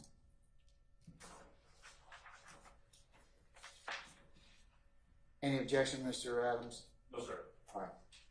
States 117 Charlie, 117 Charlie Alpha, 117 Charlie Bravo, 117 Charlie Charlie, and 117 Charlie Delta are admitted and may be published as you see fit. Thank you, Your Honor. You may go ahead, retired investigator Velasquez, explaining what is in State's Exhibit 54 Charlie. 54, specifically evidence marker number 4 is a 40 caliber casing, bullet casing. And what are we looking at? Is that a just another view in 55 Charlie of State's Exhibit 54 Charlie? 55 Charlie. Well, this photograph depicts another photograph of evidence marker number 4 in front of building 400 in the parking lot. This is another photograph of the scene. Okay. As we look at State's Exhibit 56 Charlie, what is it? 56 Charlie is evidence marker number 3, which is, you probably cannot see from this photograph, but there is a 40 caliber bullet casing next to that evidence marker. And when crime scene technicians are photographing evidence, do they take a single shot of the evidence generally, or do they take multiple shots? Multiple shots. What is the purpose of that? It's to put it into context of the distance between, one, the general area where the evidence is located. As you can see, it's very difficult to see the casing, then an intermediate photo, and then a close-up photo so you can actually see what that marker represents. And so going to 57 Charlie, what are we looking at? 57 Charlie is just another photograph of evidence marker number 3, and I myself at this angle can't even see the shell casing yet. So let's look at 58 Charlie and see if you're able to see it. So 58 Charlie is actually the casing, and if I could draw your attention to right there, you can see a circular photograph of a bullet casing sitting straight up, kind of like what a stovepipe would look like. So showing you State's Exhibit 59 Charlie, what are we looking at? 59 Charlie is another photograph of evidence marker number 4, which is a 40 caliber shell casing right there next to the yellow marker. And going to 61 Charlie. 61 Charlie is a closer view of evidence marker number 4, the bullet casing right there. What are we looking at in State's Exhibit 62 Charlie? 62 Charlie is going to be another photograph of another 40 caliber casing, evidence marker number 5. We barely make it out right next to the evidence marker right there. Looking at 64 Charlie, tell us what that is in evidence marker number 5. 64 Charlie is a close-up view of evidence marker 5, 40 caliber bullet casing. 66 Charlie, what are we looking at? 66 Charlie is evidence marker number 8, which is a piece of foam that came from Detective Robinson L., Detective Booker Higgins, and Detective Porter's vehicle after it was struck by another vehicle. This piece of foam right here came from the front bumper of their vehicle. And are we able to see in State's Exhibit 66 other evidence placards, specifically evidence placard 7, 6, 4, and 3? And I can give you the photograph itself. Okay, I couldn't see from that angle. On the other evidence placard. If I can stand here. Yes. So evidence, this photograph also contains evidence placard number 6, and number 7, 6 being another piece of foam from the bumper of the detective's vehicle, and evidence marker number 7 also being a piece of foam from the front bumper of the detective's vehicle. And what are we looking at in State's Exhibit 67? 67 is a close-up of evidence marker number 6, a piece of foam from the detective's vehicle. And looking at 69 Charlie. Another close-up, evidence marker number 7 is another piece of foam next to evidence marker number 7 from the detective's vehicle. Going to State's Exhibit 71 Charlie, give me just one moment to scroll through. Yeah. What are we looking at in State's Exhibit 71 Charlie? 71 Charlie is another photograph of number 8, evidence marker 8, a piece of foam from the detective's front bumpers of the vehicle. And going to 72 Charlie, would you tell the jury what we're looking at? 72 Charlie is a close-up of evidence marker number 9. I had it listed as foam from bumper of detective vehicle, but now I see the wires. I think I miscalculated that or misidentified that in my report. That's obviously a device, but it came from the front bumper of the detective's vehicle. Looking at State's Exhibit 73 Charlie, are we able to see where that evidence marker 9 is located? Evidence marker 9 is located by the front entrance of the apartment complex. Moving on to State's Exhibit 75 Charlie, as we scroll through. What are we looking at in State's Exhibit 75 Charlie? 75 Charlie is evidence marker number 10, which is a 9mm bullet casing, different caliber gun. And if we can go to 77 Charlie, just one moment. 77 Charlie is a close-up of evidence marker 10 and the actual bullet casing, 9mm, right there. And what are we looking at in 78 Charlie? 78 Charlie is the vehicle that's parked near the front entrance of the complex where the 9mm casing is next to that you just saw. And in 79 Charlie, are we looking at that same vehicle? Yes. This is the same vehicle. Going to State's Exhibit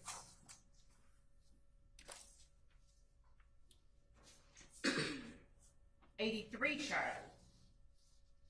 I'm sorry, 85 Charlie.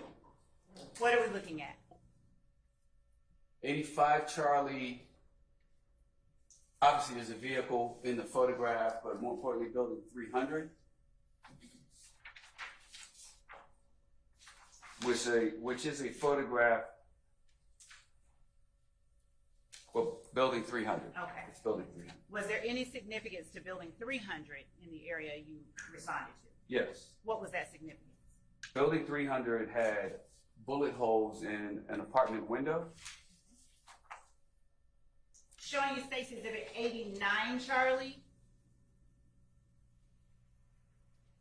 What is State's Exhibit 89 Charlie? 89 Charlie depicts the front door of apartment 306 that's located inside of building 300. And what is the significance of apartment 306? 306 is the apartment that a bullet went through the resident's window. Showing you State's Exhibit 90 Charlie. What are we looking at? 90 Charlie is the inside of apartment 306 pointing towards the window of where the bullet came through. And State's Exhibit 91 Charlie, what are we looking at? 91 Charlie is a photograph of, again, the inside of the apartment where the bullet came through, more of an intermediate photo. And going to State's Exhibit 93 Charlie, what are we looking at? 93 Charlie is the same apartment 306, the actual bullet hole, or the hole that the bullet created when it went through the window. Going to State's Exhibit 95 Charlie, what are we looking at? 95 Charlie is apartment 306, excuse me, apartment 306, the dining room area, and next to this painting on the wall, there's a little area here, which is a bullet hole in the drywall. And if we go to State's 96 Charlie, are we able to see that bullet hole a little bit more clearly? 96 Charlie depicts another, just a closer view of that bullet hole right there. And looking at 97 Charlie. 97 Charlie is another close-up of the actual bullet hole. And what is depicted in State's Exhibit 98 Charlie? So 98 Charlie is, again, the window, this time with an evidence placard taped to the window, indicate number 1. And going to State's Exhibit 100 Charlie, what are we looking at? 100 Charlie is the same bullet hole in that dining room wall with evidence placard number 2.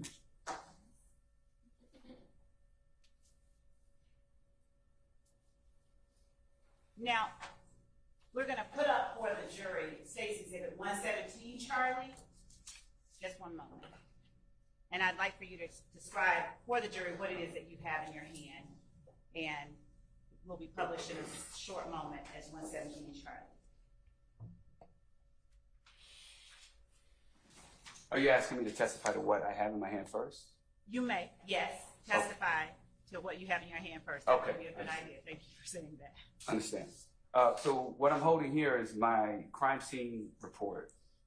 It is a report that I created, that indicates the evidence that I observed that day at the crime scene. Also, you're going to see a crime scene sketch that I actually drew, that you actually, more of a topical view, not to scale, that gives an idea of where the buildings are in relation to the parking lot. And you'll see numbers. Each number represents those placards that you saw earlier. And then you'll see a legend with what those numbers represent. As an example, 1 may say shell casing, 2 may say home, 3 may say building. I can't recall exactly what. But these are, and this is literally my report, a piece of my report. And as we are looking at 117 Charlie, as we blow it up, would you just describe for the jury what is depicted in 117 Charlie, using the rest of your report if you need to? Sure. So starting out with this is actually the crime scene sketch. Starting out with the building numbers, obviously building 300, building 100, apartment 306. And then starting with number 1, and you can see the line goes to the arrow into building 300, is a hole in the wall of building 300. I'm sorry, a hole in the window. I'm sorry, we're having a little bit of a, there we go. Please continue. 1 represents a hole in the window of building 300, apartment 306. Number 2 represents a hole in the wall.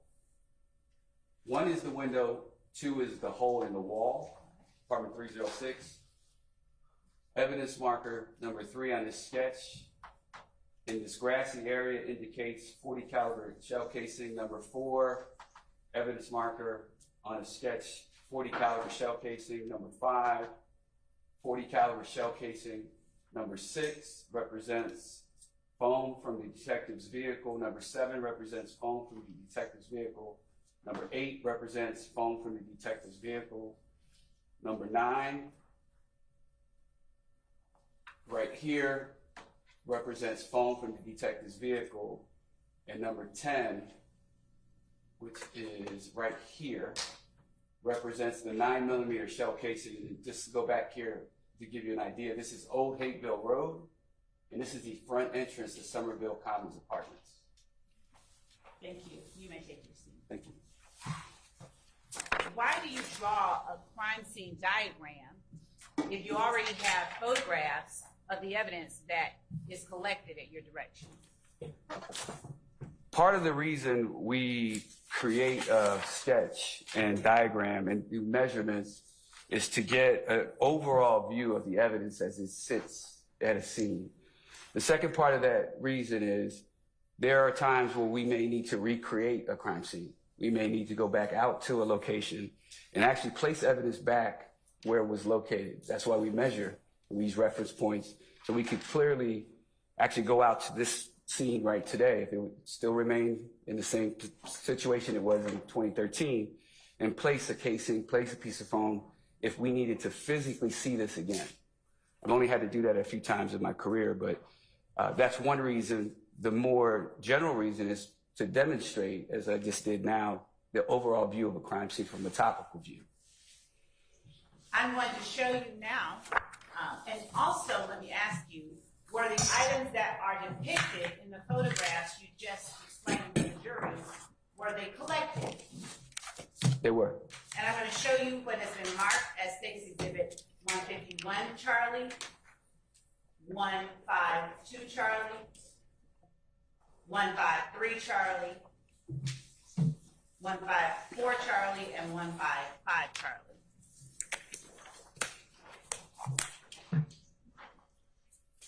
And I'll ask you to take a look at them in turn. And here are some scissors so you may open them up. And let me know if you recognize what is contained in the exhibits.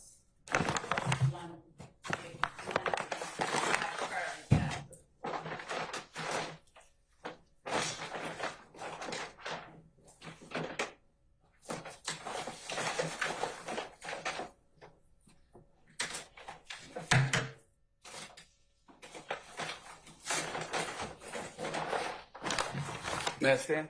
Yes, but don't publish what's inside. Okay. I just need to open another bag.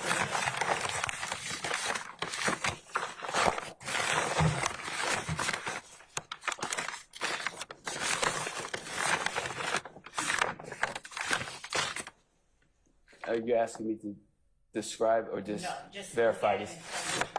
I do recognize. They've been shown to the defense counsel already? The defense did have an opportunity, but before we tender them, I will let you see what is being tendered. I do recognize 154C. I'm going to grab this out.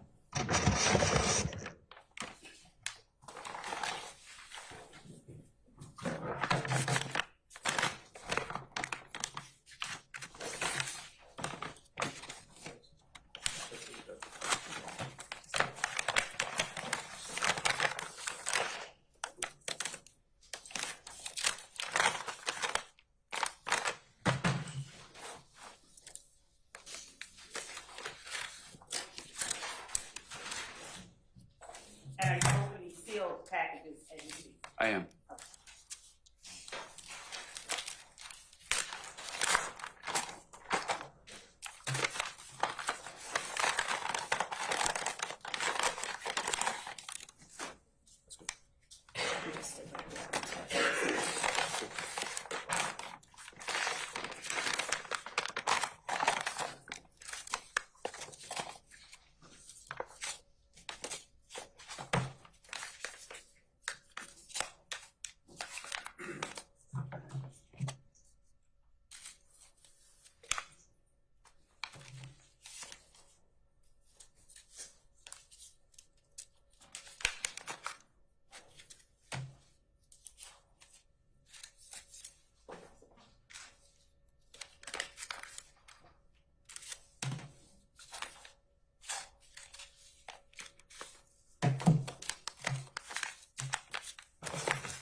Do I need to handle anything else?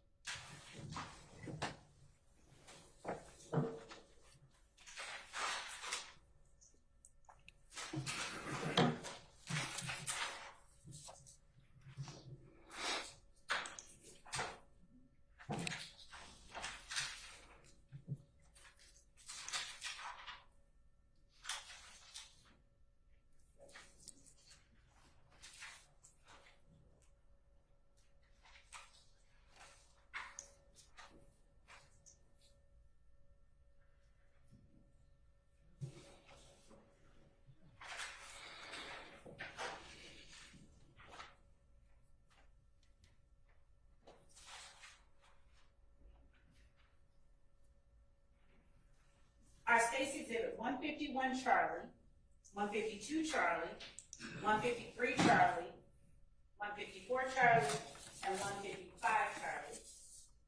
Items of evidence related from the scene that you responded to on September 11, 2013. Was that a question? Are they the items? Yes. Yes, they are. Your Honor, the state tender states exhibit 151 Charlie, 152 Charlie, 153 Charlie, 154 Charlie, and 155 Charlie. Is that?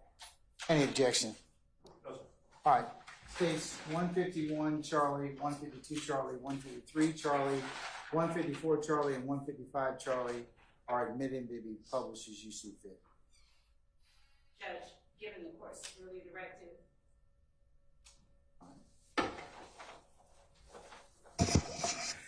Ladies and gentlemen, we're gonna, as I mentioned earlier, it's about 4 o'clock, and we still have miles to go before we sleep, but this is where we're gonna stop for today, okay? All right, so, all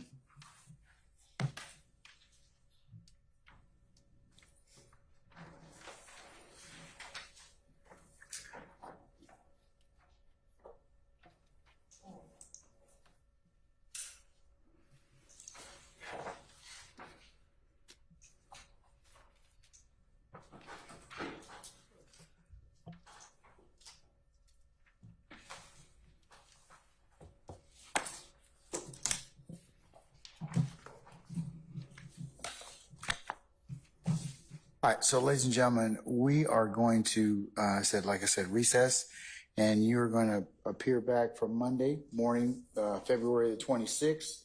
I'd like you all to be here for 10:30, okay? And we should start somewhere around 11 o'clock or thereabouts, okay? All right. Retired detective, the last quiz. You may come back, same thing, 10:30 on Monday. Sir, if you could please be back. Don't discuss your testimony with anybody except the attorneys in this case, okay? Sir. All right, thank you, sir.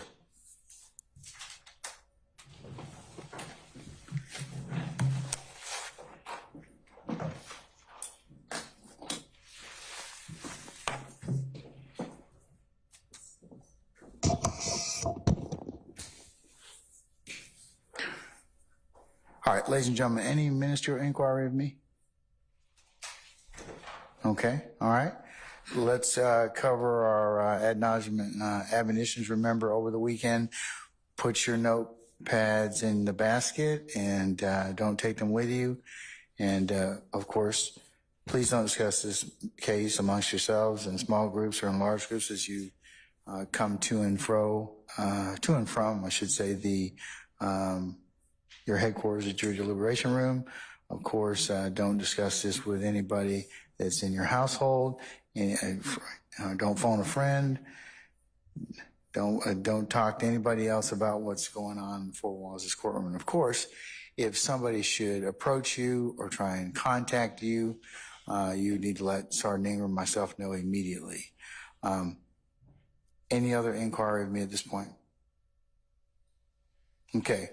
Last thing, again, thank you for your patience that you've given us and are continuing to give us on a daily basis. And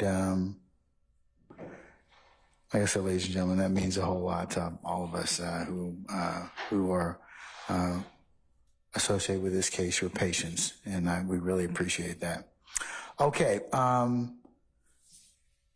ladies and gentlemen, unless you have anything else of me, I'm going to go ahead and bid you all a very good weekend.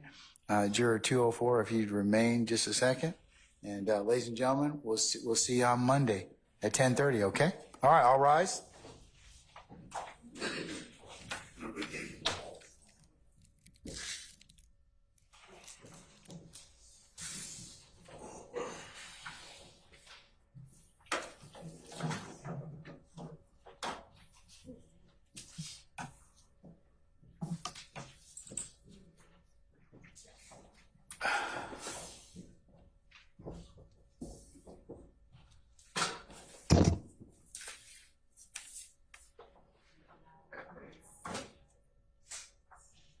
All right, ladies and gentlemen, please be seated.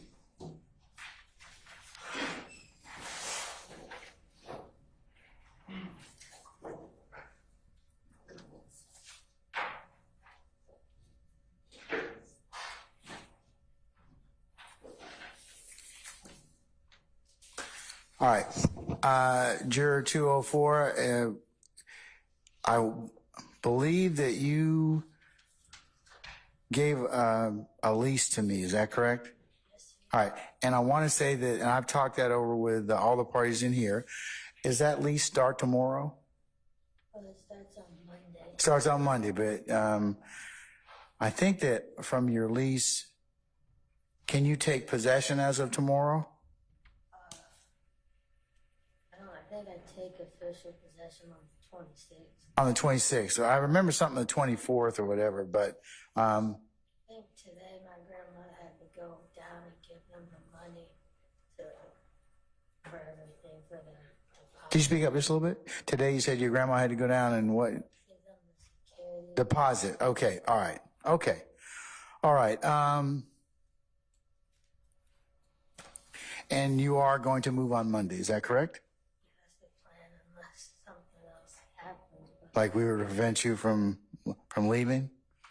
Yeah. Okay. All right. Well, we're not going to do that. And I just want to make sure, what county are you moving to? Okay. And it is your intent and, for you to no longer remain in Fulton County, effective on Monday. Is that right? Okay. All right. Do you have any other options to remain in Fulton County? No, I don't have any. Okay.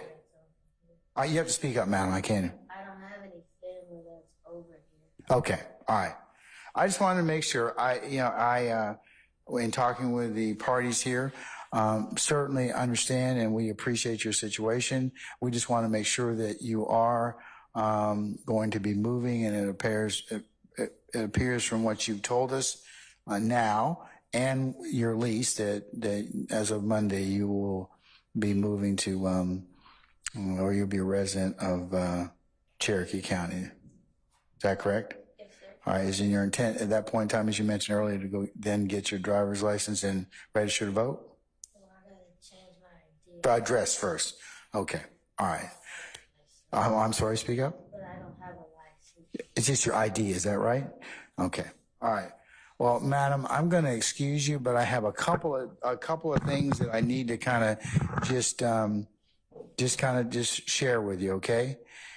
You cannot keep your notepad. You got to leave that with us. Okay. Also, please do not discuss anything about this case until it's over. So it means you can't be outside giving interviews or your thoughts or anything like that. Now, until the matter's over and a decision's been made. Okay. But you're welcome to do that at any point in time. You're welcome to post about your experiences, anything, but you got to wait till the case is over, okay? Yes, sir. All right. Do you have any questions of me? So that means Monday nobody's gonna show up at my door. Like Tim might show up just to see how you're doing, okay? No, ma'am. You'll be excused, okay? I promise you that I've discussed this with the lawyers, and as much as we don't want to see you go. We understand that, you have made a life decision to move to another county. Yes, sir. Okay? All right. Thank you very much, madam. Okay, remember, leave your notepad. Give that to Sergeant Ingram on your way out. And please, also, one other thing, don't contact any of the other jurors until this case is over and done with, okay? Okay, all right. Okay, have a nice weekend, and we will hopefully see you sometime in the future, okay? Okay, you're very welcome. All right, thank you. All rise.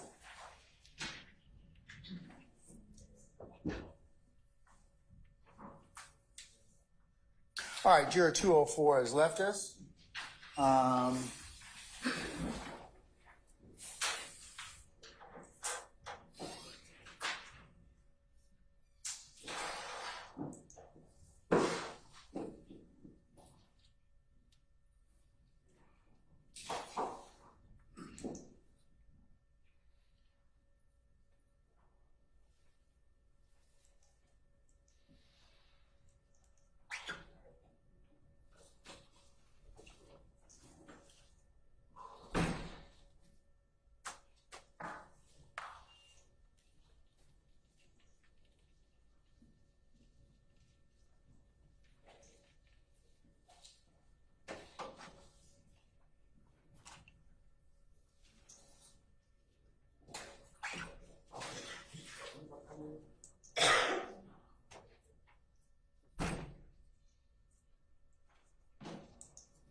Mr. Steele, I'm in possession of some correspondence from you that indicates that you have a argument before one of our appellate bodies you put on the 25th of April, but that Thursday happens to be the 25th of April. You want to check your calendar? Of course. May I have one moment? You've got Thursday, April 28th, but looking at the calendar, April 28th would be a Sunday, so I'm assuming that it's April the 25th, but at 10 a.m.? Right.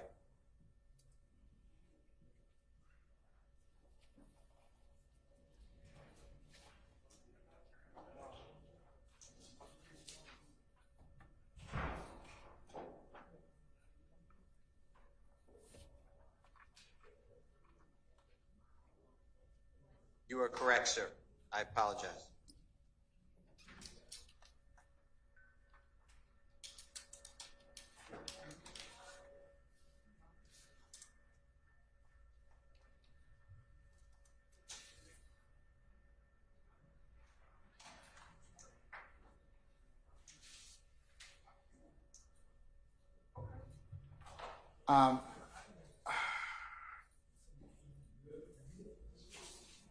It's Thursday, April 18, 2024 at 10 o'clock a.m., sir. I apologize. So it's not the 25th? No, it's the 18th, Thursday. I don't know how, I apologize. Thursday, April 18th.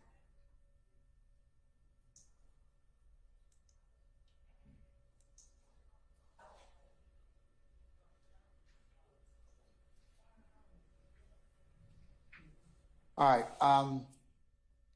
I forwarded it to Ms. Weaver to be included as the next appellate exhibit. Mr. Adams and Ms. Renard, will you be here that morning? Yes. Okay, all right. Mr. Williams, you have any objection to your counsel taking up some other business for about an hour or so on that morning? Say again, Mr. Williams? Okay, all right. Mr. Steele, that's fine. I'll put it on our calendar and we'll adjust accordingly. So we're going to start. We'll have a regular trial date, but I assume that you'll probably just be gone for about a couple hours. Is that correct? I don't know the calendar note yet. Yeah, it depends on the time. So, but as long as your client is okay with that and you have co-counsel, that's fine. All right? Yes, sir. Okay. Thank you, Your Honor. You're welcome. All right. Anything else I need to take up before we recess for the weekend? Your Honor, I just want to give an update on the open records request made by counsel for Mr. Williams. We have those files. We will be securely transmitting them electronically to counsel. I believe this afternoon we will be able to do that at some point this afternoon prior to Sunday. Well, this afternoon. Can we get it done Prior in the to next midnight. hour? You know, Prior to midnight. Because we are. There is one that has been destroyed. There. Are they copying the one? Yes, Your Honor. Two. We had to go back to the archives to get two of them. So those are being copied as we speak. We need to go through and make sure everything is in there. So once we do that, then we'll be able to scan and email those. So I can't say within an hour, but ideally before 7 o'clock, he'll have a copy of all of both the DA's files and the clerk's files for the request that he's had. okay. All right. Anybody else have anything else? Okay. All right. Well then, folks, I'll see you all on Monday morning, February 26th, 10:30 for 11 o'clock start time. Okay. All right. We're in recess. Thank you.